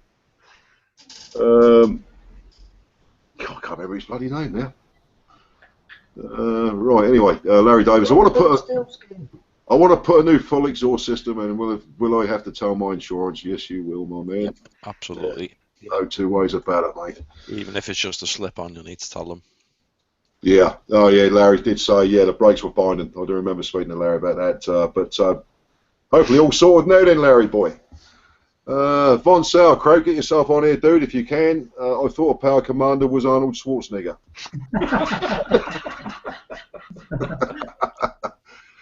Business come back with Wakey Warrior. Well, we all know Wakey Warrior. Yeah, I think he's a member of the old motorbike community. Wakey, isn't he, Kev? Wakey, isn't he? Yeah. Yeah, I've seen Wakey on there, yeah. Well, we've got Kawasaki and the orange thing. That's it, yeah. Yeah. Right. Just the last one from Larry. I will try and get there to meet you all. I hope my Suzuki is a triumph in disguise. The same as over. Yeah. Do we have to put Triumph stickers on the bike then if we go there? Yeah, mate. Do we have to put Triumph stickers over the Honda stickers if we go down to Race Cafe? Nah, I'll be honest with you, mate. I mean, obviously it's a Triumph day, but I mean, everybody will turn up, mate, on all sorts of bikes. If it's room in the main car park in front of the ice, you just get shown. And it surprised me and Andy actually because we thought we were going to be sort of shifted. What it is, if you've been to the ice in London at all, it got a big enough car park, not supersized, but big enough for plenty of bikes. And if you go to the left-hand side, that's where they keep the bins. That's where the Kawasaki's and the Suzuki's and the Hondas and so on and so forth go, and all the Triumphs get lined up in front of the main building itself. But no, I mean, me and Andy turned up with Cactus, who were both on Triumphs, Jenny and Ian, and we literally parked where they parked. In the line of Triumphs. Don't worry about it, Tosh, because if you win on Honda, everybody else will be on the way back by the time you get there. Yeah. Plenty of parking. Yeah. Love you. Yeah. You know that. Soak it up. Give us an answer. Give us some feedback. And I'll tell you what the feedback is. Hello, Dave. How's Dave? Dave! Dave! Hey! Everybody knows a Dave! Notice I was here. Nah, sorry, mate. We're too busy talking about a lot of old shit, to be honest with you. But no, we're talking about the Ice Calf, Dave. And also, I hope you you've been obviously listening to the insurance conversation we had. Oh, off and on, because Skype's been playing up today, so my missus keeps cutting out. So when she's down, I start listening to you guys, and when she comes back online... I suppose when she's down, mate, you'll probably be listening to somebody else, won't you? I'm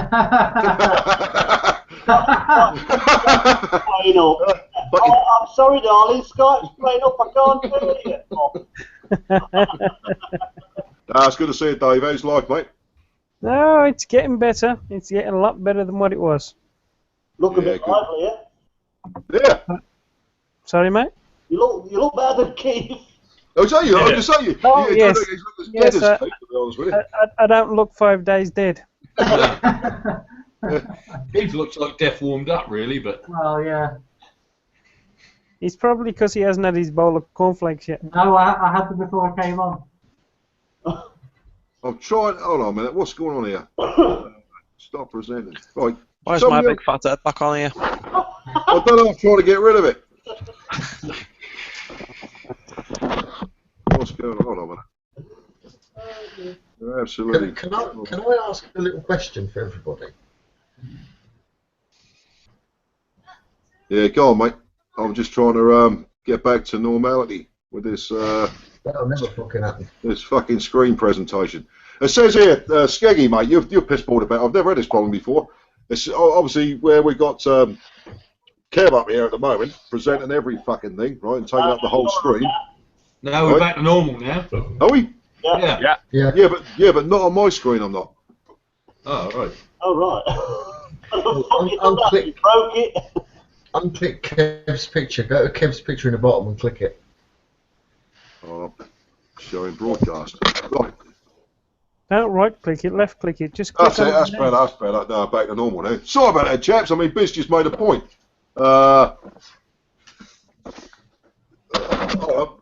Larry Davis. Larry Davis. Dave is Han Solo in disguise. Right. What we got here? I'm losing it. I can Mr. tell and you Mrs. stories about Han Solos, but that's a different. Han Solo, yeah. Oh, God. Tosh will love that. He's made some video clips of that sort of thing. Han Solo with 23, yeah. With 23 hands go solo, yeah.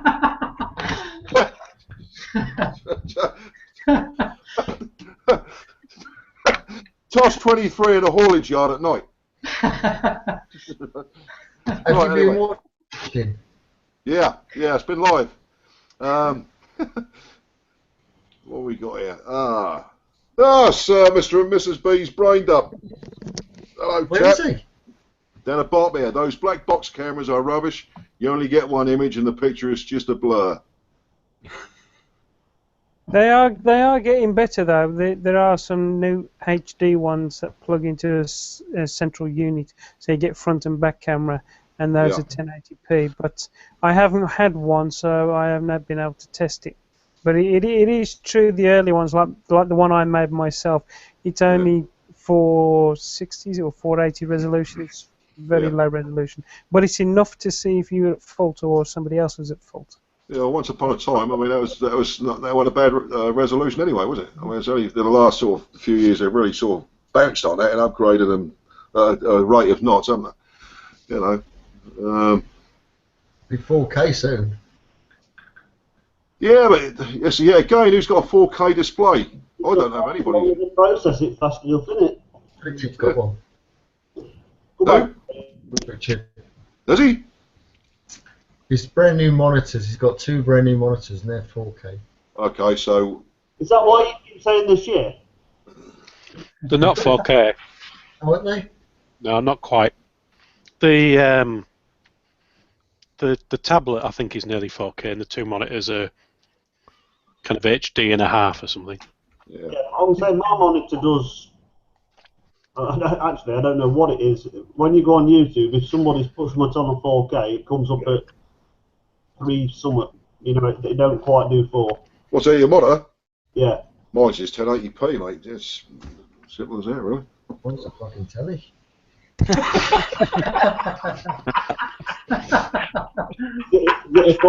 Yeah. Does yours say HD ready on it then, Tosh? No, it says Samsung. Yeah, is that 1080? Is yours a 1080i or a 1080 progressive? It's Ready Fusion. Mine's got a knob that turns it from 405 to 625 lines. Yeah. Has it got? Mine's got a knob that changes channel, but I use the remote control nowadays. Well, yeah. I know the days, right? Vertical hold, mate. Yeah. Can I ask a question? Yes, Tosh, go on, mate. Philippines, mate. You take over. It's a good one. I like it. Would anybody recommend any waterproof boots if they've got waterproof boots? If you haven't got waterproof boots, what boots do you wear? If they do wear non-waterproof boots, are they nearly waterproof? I'd wear plastic bags over them. I'll wear waterproof boots and they are waterproof. Yeah. What are they? Tuzo. Who? Tuzo. That's a drink, isn't it? M&P own brand. Yeah. Mine Really? are waterproof. I've not had any water get in my boot yet, and I've been What are they? pretty heavy. Revit. Mine are Revit. Yeah. Well, I wear, and I'll be quite honest with you, I don't care what people think, because that's the way I've been riding for years and years and years, since 1982. I wear steel toe cap, laced up boots. I always have done, leather ankles, and then my feet have never got wet because I always looked after them and kept them in dubbing. And I've never owned a proper motorcycle boot in my life and never will. You don't go out the bloody wet. Sorry? You don't go out the wet. That's why they get bloody wet. Oh, I fucking do, mate. Do you want to see the state of my boots, mate? I tell you. No, I don't. I'll be honest with you. I don't often go in the old ZX and the Razors. What's the point? There's too much horsepower for them slippery old roads. But no, the XJ6, mate, gets used every single day through God knows what, mate, in these Suffolk roads. Yeah, don't bother me, rain. Don't bother me getting wet myself. If you want a proper wet weather boot test, well, I can't bikers ride out. It's always pissing down. I haven't got any waterproof boots, and you see it on M&P and stuff. These boots are waterproof. Well, I bought them and they're fucking shit. Mm. So I was just wanting somebody to say, yes, these are waterproof. They've never let a drop in, and they cost 27 pence. The problem with you, though, Tosh, is you're getting your toe down until you've ground through the leather. They're still not going to be waterproof anymore. Going back to what Keith said just a second ago, Yeah. Does anybody think that whilst Calm was planning this ride out that he's doing, that's when we had all these storms coming over? Because he didn't do it one day to do it. He's been planning it for a while, hasn't he? Yeah. What's that? Predictive clouds. Yeah. Yeah. Going back to your boots thing, Tosh. The best waterproof boots I've ever had. Motorcycle boots, any boots, walking boots, any types of boots, is my old leather army boots. They go right up high above your ankle. All you got to do is keep boot polish on them, and they are 100% waterproof. Exactly that. I fully agree with that. Boot polish or dubbing or whatever, but plenty of boot polish. And I tell you what, I've never had a wet foot in just wearing standard leather laced boots. Never. And if you want to go down that route, you can get a pair of army issue boots from a surplus store for about a tenner. Yeah. I like my ankles in one piece if I come off. 2 sandwich bags. That's what I mean. The boot goes high. The boot is high above your ankle. They're all packed away, my old boots. You know what I mean? They're really high. I never have done, but Andy's just made a point, and you do see occasionally, the old gents stick the bags over their feet, mate. And I'll tell you what, they're never going to get wet feet. Never. Sandwich bags. You'll be right. Sandwich bags. Yeah, I you'll know, be fine. It's like, I mean, Sandwich bags or sandbags. I mean, do you know what I mean? Though it's annoying when your feet get wet. I mean, like Hepcat, he's just put up Sparta Hurricanes. If you want to go up market, what you do is you use Waitrose bags. If you don't care, use little bags. Yeah. The jute bags are a waste of time. Right? How much do you want to pay? 100 quid, 150 quid, something like that. Well, my Revits were 170 quid, I think. Yeah. So, and I've had them a couple of years, so you'll be able to get them cheaper than that now. It's not really that way. Well, I've got a set of Revit boots, touring boots, which I wear when I go touring. I don't wear them normally, only when I tour. And I've been in some horrific rain, and I'll tell you what, they're spot on, mate. Yeah, they're brilliant, aren't they? They're really good. They're expensive, but they are brilliant. Yeah. Okay, we were talking about boots. This will move the subject slightly, but which one of you lads was your preferred type of waterproof trouser? Is it sort of the old classic leathers, or is it the textiles that I've gone completely textile now? I've never had leather trousers, so I just use over trousers when it's raining. I don't actually use any waterproof type of trouser. I mean, if I'm going touring, I wear my leathers, but I take the over trousers with me if it starts getting heavy rain, and just put them on. Yeah. All right, Dave. But then the point being made, obviously, with a good pair of textile trousers nowadays, a good pair is going to be let's say the start of a base point of £100 plus, and you can go to any sort of price range, can't it? Obviously, the textile trousers nowadays, like anything else, the more you get for what you pay for.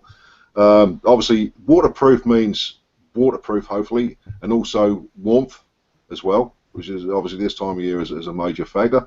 But also the fact that you've got the obviously the protectant in the trouser itself. Going back to what you're saying, Dave, and I might agree or disagree with this. So you're wearing, say, for instance, what would you say, a standard pair of jeans, or are you wearing protective jeans? What are you? I wear either protective jeans or leathers. Yeah, right, okay. All right, so whichever way you look at it, you go down, you're protected. Your skin's protected, and you've got padding in the obvious places. Yeah. Yeah. All right. Okay. What about you, chaps? Any brands wise or? I'm similar to Dave, except I wear textile trousers. I've got textile trousers that I wear in the winter, and then when the weather starts to turn, around a couple of months from now, I tend to wear Kevlar jeans, and then I'll take a pair of waterproof over trousers with me. Just in my, I'm talking about like when I go to work and stuff like that. I just keep them in my work bag, and then if it starts pissing it down, I just chuck them on over my jeans. And the same with my waterproof liner for my jacket. But it depends. If I wear my leather jacket, then I haven't got a waterproof liner for that. So, but it's leather anyway, isn't it? So. Yeah, absolutely. What about you, Rich, yourself? Thanks, Bex. Well, just quickly, we'll just go back to the old Q&A. Richard, turn your mic on. Looks like he's having a drink or eating or something. Big Kev, he's probably already going to say, see you all later. I hope the weather improves for you. Ride safe, mates. Big Kev, when you I had a mouthful of snacks, sorry. That's all right, buddy. That's all right, mate. This is what biz from earlier. Cheers, Wyvern, Colin, and yes, Waggy, defo be at the ice. So obviously, young Biz is going to be coming down, probably with Wakey again. Tosh, if you want plastic bag style over boots, blah, you've just seen it, haven't you, mate? Yeah, I've just had a look. Cheers, Bex. Right. Bless her. I think I might actually go for the. Tesco's? No, Hepcat Harley's idea, because I've had a look at them and they look alright. And if he wears them, they've got to be good. Yeah, right. Larry Davis, I use leathers, well dubbed, and got textiles. It's just got re-waterproofed with Fab Seal and Works Brill. I've heard of that stuff, actually. Don't know what it's like, never tried it. We use Fab Seal for our tent. We've got a big touring tent, and we buy a gallon of Fab Seal a year and cover it in Fab Seal. Yeah. Fuck me, that stuff's good. It's really good. Really good. It's good. Larry does use wellies with pockets in front for sheep, Tosh. Just went from top to bottom here, Storky. Larry Davis. I don't use a monitor. I use a 40-inch TV, which I suppose a lot of people do nowadays, don't they, with a PC connection at the back. Keith got the light. It's in all that. Right, Hepcat. Sparta Hurricane boots. Waterproof on my second pair for 80 quid, Tosh. All right. There you go. I'll get them. Mate. I'll get them. But anyway, as I was saying, Rich, you sort of more inclined for the sort of the leather trousers or the textiles, mate.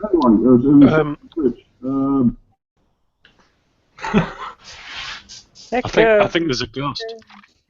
I see ghosts. I've got a leather one-piece suit. I've got a leather two-piece suit, a textile suit, and then I've got a jacket, textile jacket, and protective jeans. And not a one of them is waterproof in any way. Oh, really? The textile suit was about 600, 700 quid. Yeah. And I got it not long before you came over, Kev. And it rained a lot, didn't it, to be fair, on the way back from Squires? Just slightly, yeah. But my waterproof boots actually became a problem because they are very waterproof. But the suit gave up, so the water was coming in through the suit, falling into the boots, and staying in the boots because they're waterproof. So I got a bit of trench foot that day. But no, I've resealed them. I've used Fab Seal. I've used Tech Wax. Is it something? Oh yeah, that's good stuff as well. What's it called? Yeah, something like that. None of it is properly waterproof, though, is it? It's all right for a shower. But you go out in a proper storm, you're getting wet. You want tent waterproofing spray? Well, that Fab Seal is tent waterproofing spray, isn't it? Is it? Yeah, but you go out in it because as soon as you get muck on you, it starts to break down the waterproof barrier, doesn't it? Yeah, but Rich, I'm not being funny. When we go out and it's raining, it's just raining. When you go out, it's a fucking monsoon. But the rain, I think the one when you go out and you go, bloody hell, it's chucking it down. That's my normal dry weather riding. So what you're basically saying is, Rich, your gear is not keeping you dry, mate, is it? No. You need rubbers. Well, if you're offering. I am room to your man cave tomorrow night. Save that for the next outtake.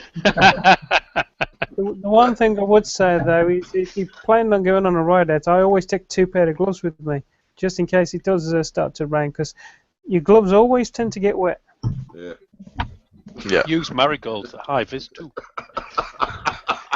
Yeah, but I've also noticed if you use any kind of, as you say, marigolds, but surgical gloves or anything like that on the inside, your hands get cold. They really do. Because of the sweat. Yeah. Sweat in it. I'll tell you what though, I've got a few pairs of gloves, and as a few others have said, you know, they say they're waterproof and they're not, they're just shit. So I did a bit of research into what to get, because I wanted some like real proper winter gloves, nice thick, you know, warm ones, and I ended up this Sparta Enforcers kept coming up over and over and over, so I got a pair. They're not that expensive, about 60 quid I think they were. Oh my god, they're fucking brilliant. They're brilliant. They're thick. They are really thick, so you lose a bit of feeling, but you quickly get used to that, don't you? But they're the first proper waterproof gloves I've used. I mean, I've been in the pissing down rain, no water gets in. What particular gloves are they again, Kev? Sparta Enforcers. Yeah, I've seen them. Yeah, they're about 70, 80 quid, are they? Something like that, yeah.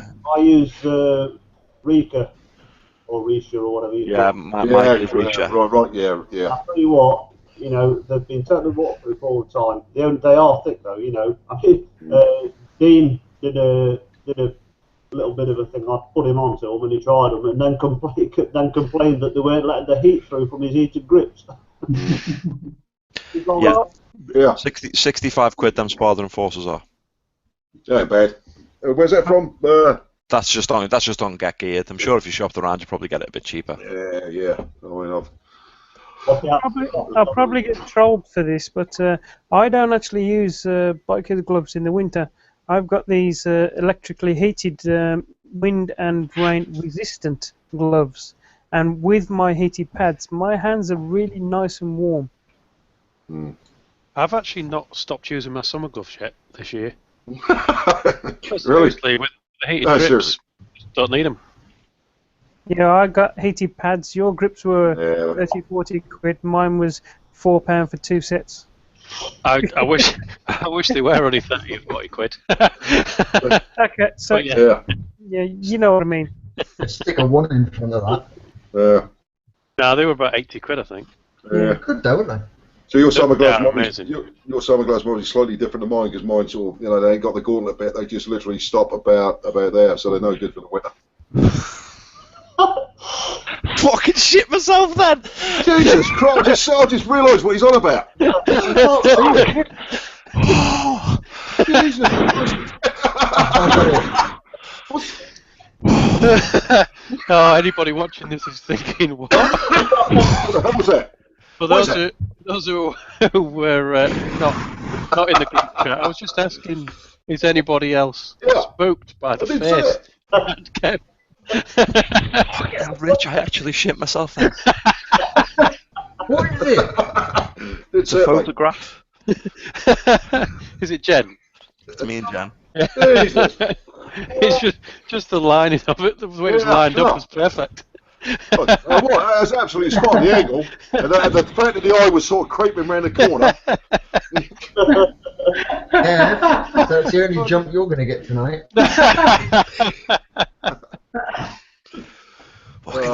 Now we've sorted out the face, what about the ghostly figure? What about the brown pile of shit you sat on? You seem a bit higher up in your seat. Okay. I'll just be laughing at the smile this one here. Keith, please tell my granddad I'm sorry for not fixing the net. He was a complete, very sad.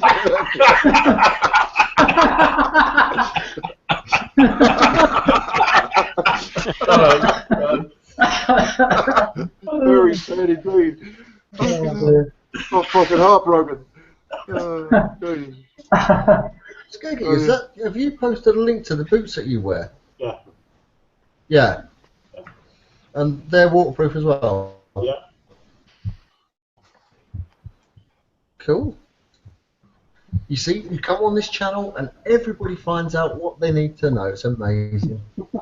Oh, that's what it's all about, mate. Advertising.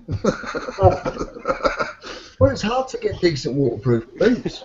Anyway, I remember back in the day where we didn't have anything waterproof unless it was Belstaff. All you did was you got soaked and you came home.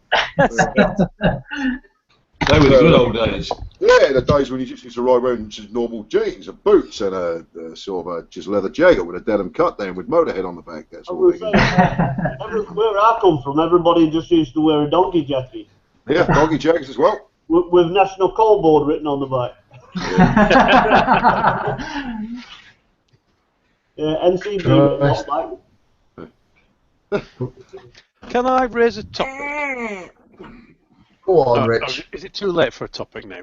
No, pretty much like go on. no, good. It's I was on Kev's site earlier, motorbike community, and he knows about this because we was having a chat about it today. But somebody on there's just bought a Chinese 125 Lex Moto Arizona. Was it Arizona, Kev? Arizona, yeah. Right. Now, he was talking about servicing it because he said it's got to go in for its first service or something, and you think, yeah, right, well, you buy a new bike, it has to go in after a few hundred miles, done it for an oil change and check all the bolts. And we looked up the schedules of these things, and it's like the first service is after 200 miles. You think, well, that's a bit tight, isn't it? Then the second one's after about 600 miles. Yeah. Then after about 1,200, and it's like it's every 600 miles or something the thing's got to be serviced. Yeah, yeah. It's a 125. I'm surprised it lasted 6 months. No, but they service Actually, that regular to get all the shade, all the metal filings out of the oil. But is that not crazy? And we looked up or I found it online. It wasn't the same bike, but it was another one of their bikes, Lex and it was Moto, saying, inspect and adjust the valve clearances every 600 miles. No. Okay. No. Crazy. It just made Probably me. got rockers, mate. They probably haven't got shims. They've probably just got rockers and valves. Whatever it is. But either way, it just seems. Is this the way that they make the money back after selling a bike for £1,000 new? Yeah. £1,000? Where are you buying it from? They're only 795. Well, as a matter of fact, I mean, Yeah, you know, yeah, it obviously might be we're not big 790. fans of Chinese bikes, but I mean, Lex Moto are actually probably one of the better ones, to be honest. Well, you say It that. might be- I mean, there's it a might be year-old scooter 700 outside our place that looks like it's about 50 years old, but. Skeggy, it might be 795, but when you've added on the tax and the insurance and the MOT and all the registration stuff, it's 650, isn't it? Yeah, but just a matter of interest, Kev's put up obviously the link to the motorbike community chat about the Lex Moto bike servicing. Hmm. Did he not know this before he bought the bloody thing? That he's got to have all these services done. I guess, I mean, they don't volunteer it, do they? Unless you ask. No. Yeah. So when I was thinking about getting a Fireblade, I asked the question, what's the service interval on it? And he says it's like 3,750 miles or something for the each one, and it flicks between a small and a big. Yeah. And it was after about 12 or 15,000 was when you're supposed to get your valves checked. But even the guy in the Honda dealership, yeah, but we don't do it. And I nearly said to her, I bet you charge for it though, don't you? He says it's too risky. He says you got more chance of damaging the engine than you have of it actually requiring any work doing on it I'll tell you after what, that short time. So. the son-in-law has got a Lex Moto 125, and he'd had it a year, just under a year. Sorry, it was a year old when he got it, and he'd had it just under a year. And he says, I've got a problem. I said, what is it? He says, it won't go over 30 mile an hour, and the engine can't work out what it is. So back to Mark and says, well, set the head off. Just say that again, Skeggy. So, all I could hear was Tosh He's rearranging his kitchen. he's just committed suicide. All you could hear was Tosh rearranging a what? His kitchen or something, I don't know. Sounded like he was dragging a body off, but Probably his missus. No, he'd had it a year. He'd had it just under a year himself. The bike was a year old when he got it. It wouldn't do more than 30 mile an hour. It was riding fine, and then all of a sudden he was just riding along. And he went, what's that? I don't know. Sorry, guys. We got back, got the head off, and the carriage that holds the rocker covers down in place. There's 3 bolts in them, and the back bolt was missing altogether. It had vibrated, like come unscrewed and fell into the top of the head. The next bolt had come unscrewed about half an inch, and the first bolt closest to the exhaust pipe on the front of the engine had was nice and tight. Literally went in there, tightened them all back up and everything. Reset his tappets and everything. It ran sweet as a nut. But how bad is it at that age, about 19 months old, that the bolts can vibrate? That you know what I mean? It literally wouldn't go above 30 mile an hour. I'm thinking to myself, didn't you get a clue before? Weren't you gradually losing power? And he says, yeah, I was. He says, but I gradually lost power over about a mile. It's not that gradual. Yeah, but that means that one bolt dropped out and another bolt come a good centimetre out, a good 10 mil out, over a mile. Like, how much fucking vibrations on this bike? And that, Skaggy Boy, is what they pay, what they do. They don't put the money into designing the engine. I mean, all these big companies, they take into account the natural resonance of the metals and everything in it to take out as much vibration in the engine as possible. Whereas the Chinese manufacturers, to keep the cost down, they just put everything together, maybe do a bit of weight balancing, but that's it. If you go on the sites, the first thing they advise on the forums is if you're buying a Chinese bike, the first thing you must do is remove the studs, the exhaust, and put in good quality studs, because they will snap. One way or another, they will snap, and they will be an absolute bastard to get out. So don't let them snap. Get them out. Get some good quality ones. More the point of the point is that's right, mate. They'll probably rust through, mate, before they get a chance to snap, and it's as simple as that. And that's not being just off the cuff. I've seen a couple of 3 Chinese purchased scooters and motorcycles, and it's literally used to do just like that, Tommy Cooper, and that is, when it comes to fucking rust, mate, that's a Tommy Cooper job. That is literally, my mate bought a brand new one for some reason, didn't know nothing about it. He turned up, took his lorry up the road for a couple of days, come back, and he said, fuck me, it's got rust on it already. It's brand new, it's only 2 days old.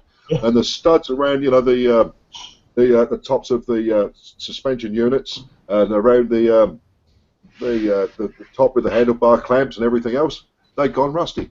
And he'd only had been out in the rain a day. Yeah. It's unbelievable. And then, the spokes, it was a spoke wheel job, and the alloy was so cheap, and they just started to rust. And I'll tell you what, in a matter of weeks, that bike looked as if it was about 2 or 3 years old. And that is the quality that they do not build anything to a decent quality. And I don't care what anybody says. They are made to a price. They knock them out left, right, and centre because of their styling properly.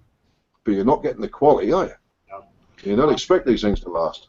Yeah. If you're paying 900 quid, 850, 900 quid for a brand new bike, and then from other manufacturers like the Jap manufacturers and stuff, you're paying, for the top end 125s, you're paying the best part of $5,000 for a new bike. That money's got to go somewhere. Exactly, because it has, mate. Obviously up the top here, on the Q&A, Larry Davis. Well, Chinese make crap bike. Well, in fact, they probably said it like that. Well, Chinese make crap bike. On news, on news here, someone is selling the chinks at 80 quid a jar of fresh Somerset air. I'm going to bottle my farts and sell them on eBay in China. Wow. Larry boy. They buy it as well. They bloody eat anything, don't they?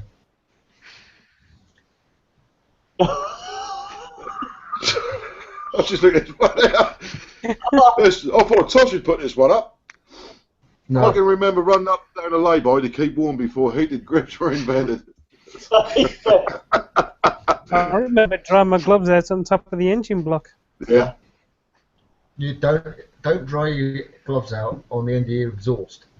Trust me. No, no. No, as forklift drivers as well, we the arse end of the forklift gets hot, obviously, with a great big thing on it, and you've got the exhaust outlet at the back. Put your gloves in a little hole, the little envelope in the back of the truck, leave them there for 5 minutes, and they're toasty, mate. Lovely. Just turn the heater on the truck, mate. Yeah, I normally do. It's connected to the windscreen wiper. Right, Andy. Your particular motorcycle gear, Andy. Oh, fucking hell. My particular. Your preferred, mate. I'm preferred. I have leather. I can't wear textile trays. They make me sweat too much.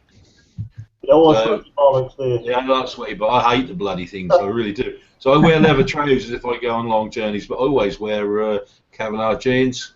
That's like the day I went out today. I put them on. I put a pair of long johns under them. Fine. Yeah, absolutely fine. My missus like long johns anyway because that get her turned on. Yeah, that's right. You know what women are like in Suffolk, don't you? They get turned on by anything. Yeah. But I actually find that if you really want to keep nice and dry and warm, get yourself an old 1970s sheepskin coat. Put one of them on, mate, and a bit of string round the middle. And I'll tell you what, you're fucking flying. Yeah, you'll be absolutely fine. You go to one of the old charity shops where people like Keith go, because everybody's dead in there anyway, and they're all from dead people. Get yourself a nice 70s, 80s old Keith, boy, you'll be all right. Yeah. No, I just like leathers, really. Just take a pair of, like when we went to the Ace Cafe and I got wet, I had jeans on, I put a pair of trays on top, didn't I? Yeah. So, I'm a bit of an Onslow when it comes to fucking gear anyway. I don't give a shit, Well, you brought up a point, and some people are a little bit sceptical when it comes to these Kevlar jeans. A good price point for a decent pair of Kevlar jeans. Which, let's be honest with you, if you get a decent pair, they're as comfortable riding on the bike as what they are walking around all day. In a pub, you come home, you could carry on wearing them. They look decent. They look like normal jeans, obviously with the Kevlar. What's a good price point, Andy? I bought a pair, not this year from Cobbed Up Bike Show, but I bought a pair the year before from Colchester Kawasaki. They were selling off, they had tons of them, and I bought a pair for 50 quid. Really? And they're really, really good. I've got a cheaper pair, but the ones I paid 50 quid for are absolutely spot on. I live and die in them, when I'm on the bike. Yeah. I cry when they actually wear out, Yeah. I bought mine from Aldi, and they go right up my crotch. Yeah? All right. What happened to the good old days when we used to wear a good old pair of jeans, and then if it rained, you put your other jeans over the top of them. It was absolutely covered in oil from working on your bike. Exactly. They were the days, mate. And if you got hot... Luxury! I only could afford one pair of jeans. That was 2 to 3 pairs of jeans that literally, when you took them off, because there's so much oil and shit on them, they used to stand up in the corner. They used to stand up in the corner. You had to force them to bend. No, what do you mean, Tosh? You never had three pairs of jeans on at the same time, covered in oil from years gone by. These things are just stacked with shit. Yeah, and you used to put patchouli oil all over your head and your hair and shove it all over like Brute 33. You know the stuff. Yeah. As soon as you get married, your wife takes them away and washes them instantly. Exactly. Also, it throws them away when you're not there. You're at work. You say, "Where are my fucking jeans gone?" Yeah. Yeah. I thought they were absolute rubbish. They went a bit. So I chucked them away. Fucking character, isn't he? He can't help it. He can't help it. What, they just remind me of that fucking Ponce who used to do the Generation game. What's his name? Larry shut that fucking door, Grayson, wasn't it? Yeah, but I'll tell you what, that's been a bloody good hang. I've enjoyed it tonight. Really enjoyed it tonight. Yeah, it's been a good one. Yeah, it's been a good one. Yeah, sort of the idea is obviously we get a few ideas. It's always strange the old first one. It was the first one last week, but that went completely taxed, didn't it? I was just about to say this one's going out this time. Yeah. Yeah. My electric actually stayed on. Even in the one that weren't on there last week, it kept on fucking flicking off. Anyway, I suppose my final question of the evening before we sort of nip off and have a guess and private. Anyone got any plans, big plans this year, if we come into meets or purchasing of a new motorcycle? I intend to come to as many meets as I can possibly get away with. Likewise, Dave. Too right. Yeah. I'm considering arranging a Wales, a 3-day Wales tour. I'm not going on to good. the infamous BIKERS Kev's jobs. Sorry, Dave? I'm not going on to Tibbs, the infamous BIKERS jobs. Yeah, he's killing himself. There you go, that again, Dave. I'm not going on Tibbs, infamous Kev's Riders. Have you borrowed them? I put a comment on, the say my name comment, and he says everybody calls him famous. I says I'll call you the infamous Tib Kev. Do you know what, Dave? I might just call the ride out that now.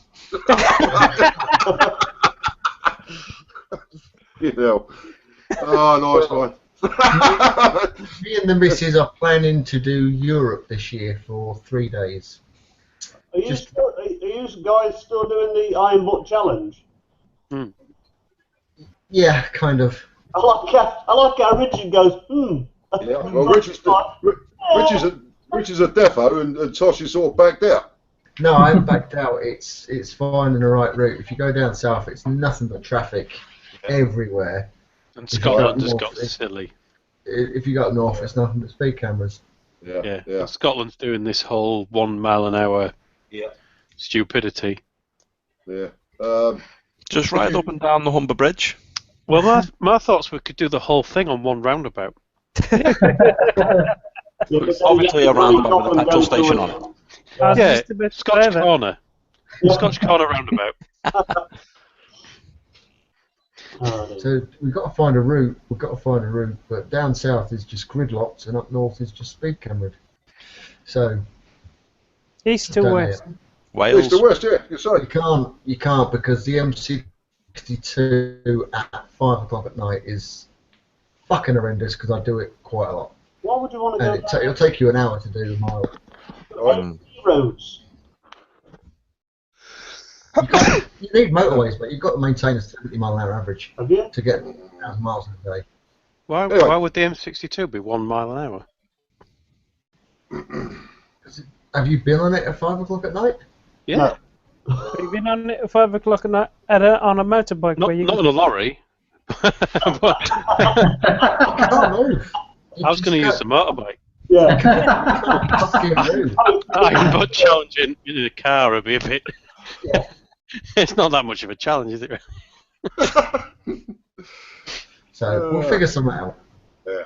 Okay, I'll give us a full Stuff spec in on Norfolk that. wouldn't be too bad. There's not that many speed cameras here. No. It's not that far either. Too much lifestyle. Don't do it. Life and tractors. Yeah, don't do it in Lincoln.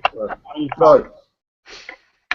But as far as the first meets are concerned, I think the idea, hopefully, us characters need to all meet up at 1 or 2 events this year at least. Yeah. Who's doing the Parsons Drove this year? Because I've never been, so I'm going to definitely go this year. Oh yeah, do that. More than likely. There's loads on Facebook, loads and loads of ride-outs on Facebook. Yeah. I keep putting maybes to all of them because it's a bit too early to start committing at this stage, isn't it? I know Beck's put one up for the Cambridge one. Yeah, Peterborough show, the East of England showground as it used to be. We got and the Memorial one as well. She put up. Yeah. There were 600 bikes there last year. You up for that, Eddie? Yeah, I'll do the Cambridge one. Yeah. That's the old BMF rally, I believe, isn't it? MCN. Yeah. Yeah, so it used to be the BMF, didn't it, the East of England showground for many years. Yeah. We need Dave to organise a route because he's quite central. Quite central in a city locked area. where there's absolutely nothing. Well, I mean, you must know the roads around there for what's good around there, and it's more central than us. Nothing good anywhere in here where I am. You have to go at least 50 miles out to get anywhere that's decent. Well, So you're saying it's a black country runners on the cards, yeah? Well, 50 miles out for you is still probably 100 miles out for all of us anyway, isn't it? So it makes no odds. Are you saying the only reason that is because you're in a city and it's... Because, I mean, I hate to say this, you know, I consider you a friend and everything, but your lips moving and the noises coming out, but all we can hear is, ah! Ah! Ah!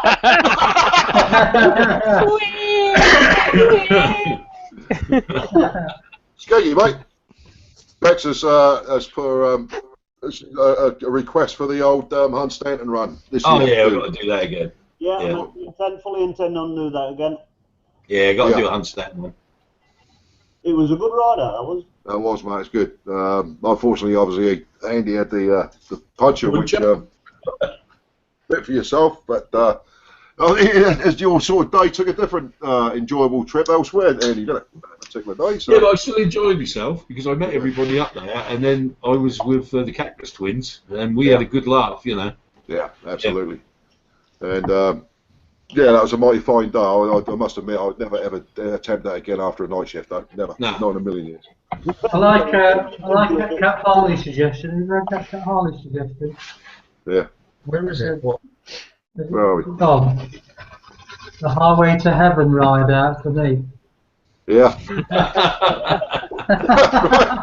Hey.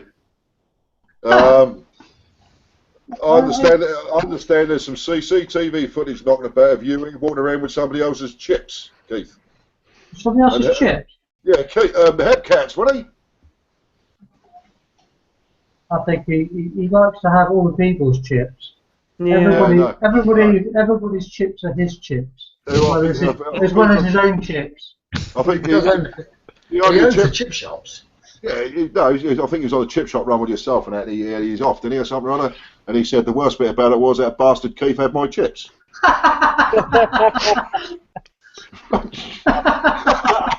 Harley's got to be careful what he does this year anyway, hasn't he? I mean, last year he went out for a ride, you know, up north, and ended up getting shot. Yes, he did. He did. Well, that's right. That was Lord Hepcat, wasn't it? That's it. Yes. Yeah. Oh yeah, Lord Hepcat, yeah. Yeah, he got shot by some Witherington Smythe, I do believe. Yeah, absolutely. Not the sort of piss on Dave's area where he lives, but Larry Davis, best bit about Brum is the road out of it.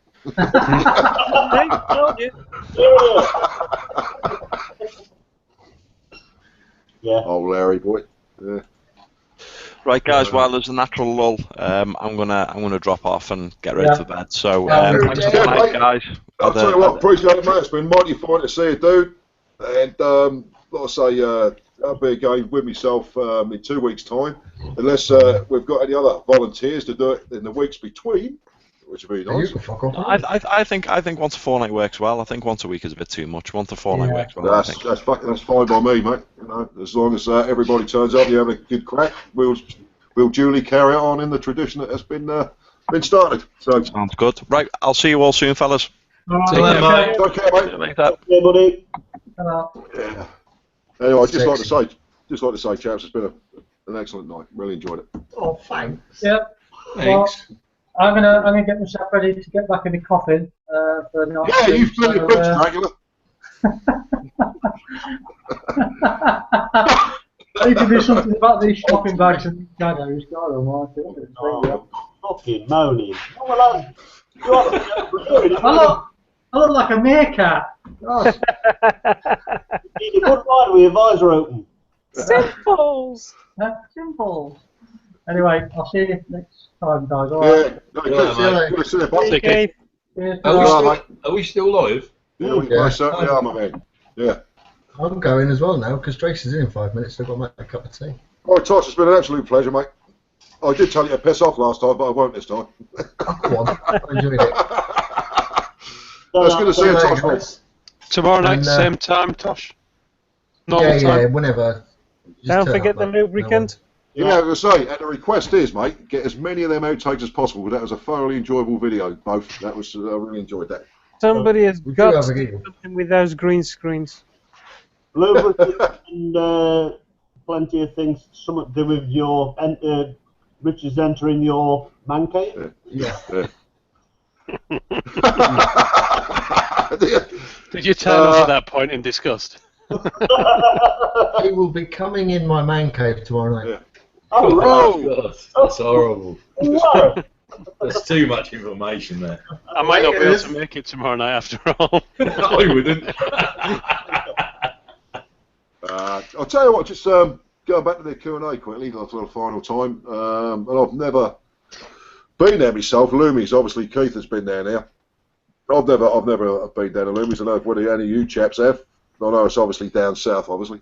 It's a long way from even here, isn't it? Thanks, mate. That's a 3-hour trip from here, isn't it? Yeah. It's, supposedly it's an half decent hangout, but certainly that's Fucking long way. yeah. It's a bloody long way. I'll tell you what, mate. It's about in all as we did speak about this last year, but a trip up to the old Skegness wouldn't go a fucking miss. I've been up there for years. Yeah, we're going to definitely come up and see Skeggy. There's no doubt about that. Well, it's got to be done. I want to do that one. Only just under 2 hours to get up there from here. Well, I'm sure. Yeah, I mean, 2 hours to get to Birmingham. Birmingham. hey, Dave. No, in Birmingham, Dave. Dave, Nothing there, mate. There's nothing there. you'll be I said it'd take me 2 hours to get out of Birmingham. Oh, right. That's if they let you out. Yeah, Well, you need your passport, your vaccination certificates. Yeah. Hold on a minute. Didn't they discover some sort of thing, space thing tonight, where they discussed it? Aren't we having time travel in future? Mm. It was on the news. They discovered that Yes. Einstein was right. Yes. Wavelengths. Yeah.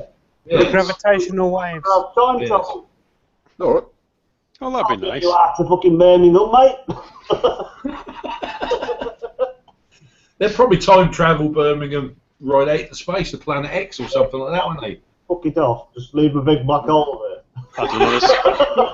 There's some places around here that look like they've travelled forward from about the 20s. You're going to come to Suffolk, mate. Birmingham that's worth going to see really is Birmingham Cycle Museum. That's about it. I want to know what Dave, why do you keep sitting there like this? What are you listening for? I'm scratching my ear. Oh, yeah. No, it doesn't look that way. I know it doesn't because it's behind me. Who's behind you? My ear is behind my head. It's Right. not. I just Right. On the side. oh shit! I just got to go back here anyway. Larry's going to Loomies and the Ice. He reckons he's going to the Ice this year. So if you are Good. the Ice, we'll get to meet old Larry Davis. We will. Another one from Larry. Is the sheepskin still alive, Andy? Right, what we got here? That's why it goes for the long johns instead of the Becker Coolwear, because the long johns, you just got that button flap you can open up for the back when the male sheep come around. Yeah. Oh. Dave, Oh. Dave, a question for yourself, mate, from Larry Davis. Will you be going to the NEC bike show this year? I am not sure. I haven't had a look at the dates and the times yet. As long as my wife isn't here, then I probably will. That sounds good, doesn't it? Let's sneak it out today. Let's sneak it. I'll be alright. As most of you know, my wife works in London, comes up the weekend. Occasionally, she'll stay down in London to meet her friends and whatever. So it all depends on her schedule. 'Cause we don't get to spend enough time together. So when she does come up, I like to spend my time with my wife. Yeah, quite honestly, Dave, it sounds like you've got the ultimate lifestyle, dude. I'm telling you, really. His wife lives in London, and she comes at the weekend. She works in London. Oh, wait. She's a living nanny. And then she comes at the weekend when she comes to see you. Yes, she arrives at the weekend. Right. Very posh over in Birmingham, isn't it? Yes. I have arrived. Are you right? Are you right? I hope none of you. I hope you've all noticed that I do not have a Birmingham accent. What was that? Where'd you come from, Leicester? No, we haven't. We haven't noticed that at all. I don't go, all right. No, Do the difference between your accent and Birmingham then, Dave? Well, I can't do the Birmingham accent. That's why I can't do the difference. Whoa! Hang on, which one are you doing now? You're South African, but you can't do a Birmingham. That's because I don't come from Birmingham. I don't know, but you live in Birmingham, you thought you'd have picked that up. I don't come from Birmingham.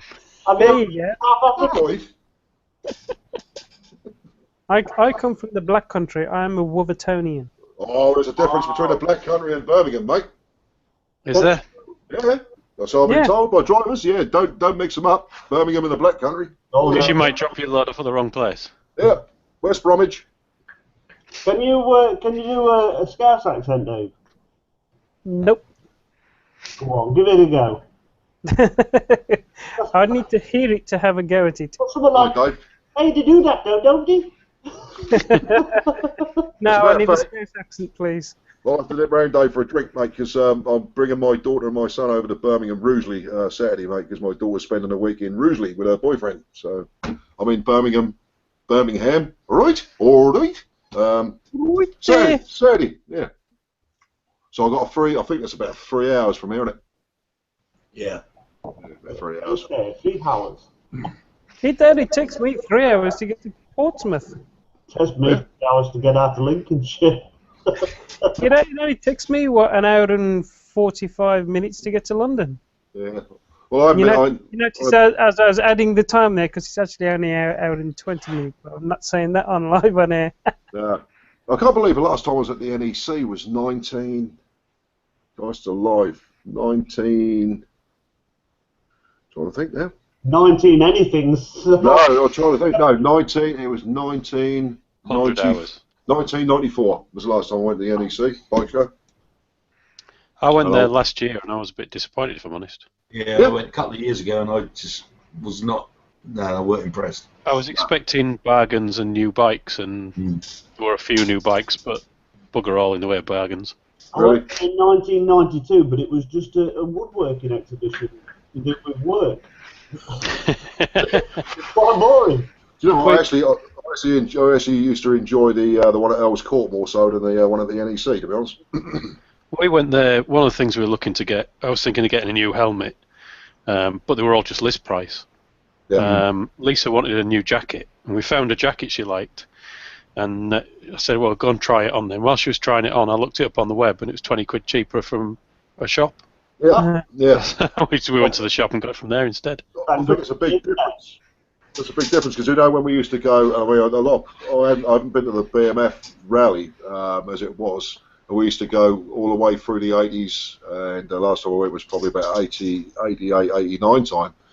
And that's obviously before the days of the internet, so the bargains that you used to be able to find at these big shows were that. They were bargains, you know, your proper branded helmets and leathers and stuff that you used to be able to buy cheaper. The difference is nowadays, it doesn't matter how cheap they try and offer them at bike shows, normally they're a lot more expensive than they are online, because the online shop is where it is now, isn't it? You know, whichever way you look at it. This wasn't an online price, though. It was the price in the shop. Oh, so we went to the shop and she tried it on again, and we bought it. Took it home. Yeah. From what they called in Doncaster. Some letters. JB's. JNS. Yeah. Yeah, they've been to that shop. I would have thought a shop like that, with all of its overheads, would be, you know, more expensive than a show where you're trying to sell stuff and get your name out there. Yeah. Stores are owned, aren't they? They're not leased. Yeah. I'll tell you what, Wiggy, we have to have a run out to Braintree. They've got one there. It's quite good. Yeah, so it's good, mate. I'll tell you another place I want to go is what's the name of the place? It's Bury St Edmunds, where the Countess goes. What are they called? Crazy Horse. Crazy Horse. I've been out there. Yeah. That's fantastic. If you like your charter bikes, boy. Yeah. Crazy Horse, mate. I'll do that run sometime, Andy. All right. Yeah. I went out there last year. That's something else. Yeah. They actually have groups and stuff in the summer months. They have groups out there at night playing out there, and they get really, really packed. Yeah, I think Johnny's band has been. They've played out there. You know, the history of Yeah. Bad men, or what their band is called anyway. You want 30? You want 30 to 100,000 pound for a bike if you're going to buy one. Yeah, that's all custom stuff, isn't it? Mm. But definitely worth a trip. In fact, I'd imagine Skeggy enjoying that particular trip. To be honest with you. I'd love it. 30? Yeah. 30 grand? To 150, 200,000, yeah. 30 grand? I'd want to book it house. Anyway. I only paid 30 grand for this house. Mind you, that was 1994. Yeah. Anyway, night all. There was some good laughs to be had. It certainly was. Larry Boy, thanks for giving us a look, my man. Maybe one day you'll join us on the panel, dude. On sauerkraut, swimming trunk, work well in rain. Fucking, what's he on about? Does anybody know what he's on about? Oh, Sausage Man, he's a character. And he, Sausage Man. Yeah. He's a great bloke, he really is. Let me know and I'll meet you there, Dave. Yeah. That's probably going to the Birmingham Metal Society. NEC, mate, yeah. Or any road out of Birmingham. Yeah, that's the one, yeah, you'll be leaving, mate, yeah. 2.5 hours to Brum from here, M5 all the way. Yeah. I don't even know where old Larry's based, I wasn't it? So you got here. Right. I think that's about it, lads. I think. Let's go for the Q&A. No, it's been a great night. Really enjoyed it. We'll have to do it again in 2 weeks' time. Woohoo! No! Unless Rich wants to host one for a change. No, it don't work for me. Because I haven't. It don't work for me, but I keep coming back from what we on about. Not because I haven't got a Google Plus account. Well, I have, but it's linked to my software development stuff. Yeah, you can't so whenever I've tried to do one, it comes up on my software development stuff, and people would look at it very strangely. Well, the funny thing is, it's not. In Google Plus account. No, because it wouldn't be linked. It's linked, but only indirectly to the Car and Biker account, which is actually a Google page, not a Google account. And there is a facility for transferring it across, but I'm terrified of doing it because if it goes wrong and I lose all my videos, I'll be gutted. Yeah. What I think best left alone. Keith gets come up with his name instead of Warden Biker. Yeah. Or create a second channel like I've got on my second channel and just put a link to it to say all Hangouts will be done on this channel. So you just create a Hangout channel. I'll let you do it, Dave. I just got to say peace. I would love to, but because me and the missus talk at 9 o'clock, it's really hard to get it at the same time. Biz says later, dudes. See you later, Biz, mate. Later, Biz. Pleasure, man. And don't forget, mate, we're all getting together for the ice so you can buy us a pint when you get down there. And we're not buying any of that shit food down there, so we'll nip around the corner and go to Mackie D's. That's the idea. I weren't impressed with their cheeseburger, I must admit. I could only go what other people told me because I didn't actually eat anything down there. Andy turned up with a little box of sandwiches. Yeah, after the last time we went down there, I was like, bring back the grub. I don't mind buying the bloody coffee, but I ain't paying for that shit. It's a bloody good day out there. Really enjoyed it. But the trip back was good, wasn't it? It was, yeah. That was. Fucking hell, he got wiped out. Anyway, on the knock this live bit on the head, I'll tell you what, it's been an absolute pleasure. Thanks for joining me on the old panel, lads. Been an absolute pleasure. And everybody at home has enjoyed this particular episode of the Bikers Hangout. This is Weggy signing off. Would everybody like to say ta-da to the tubers? And we'll shut it down. Bye. Happy Christmas, everybody. See you next year. Bye. Till next time. Ta-da! Doodle pip.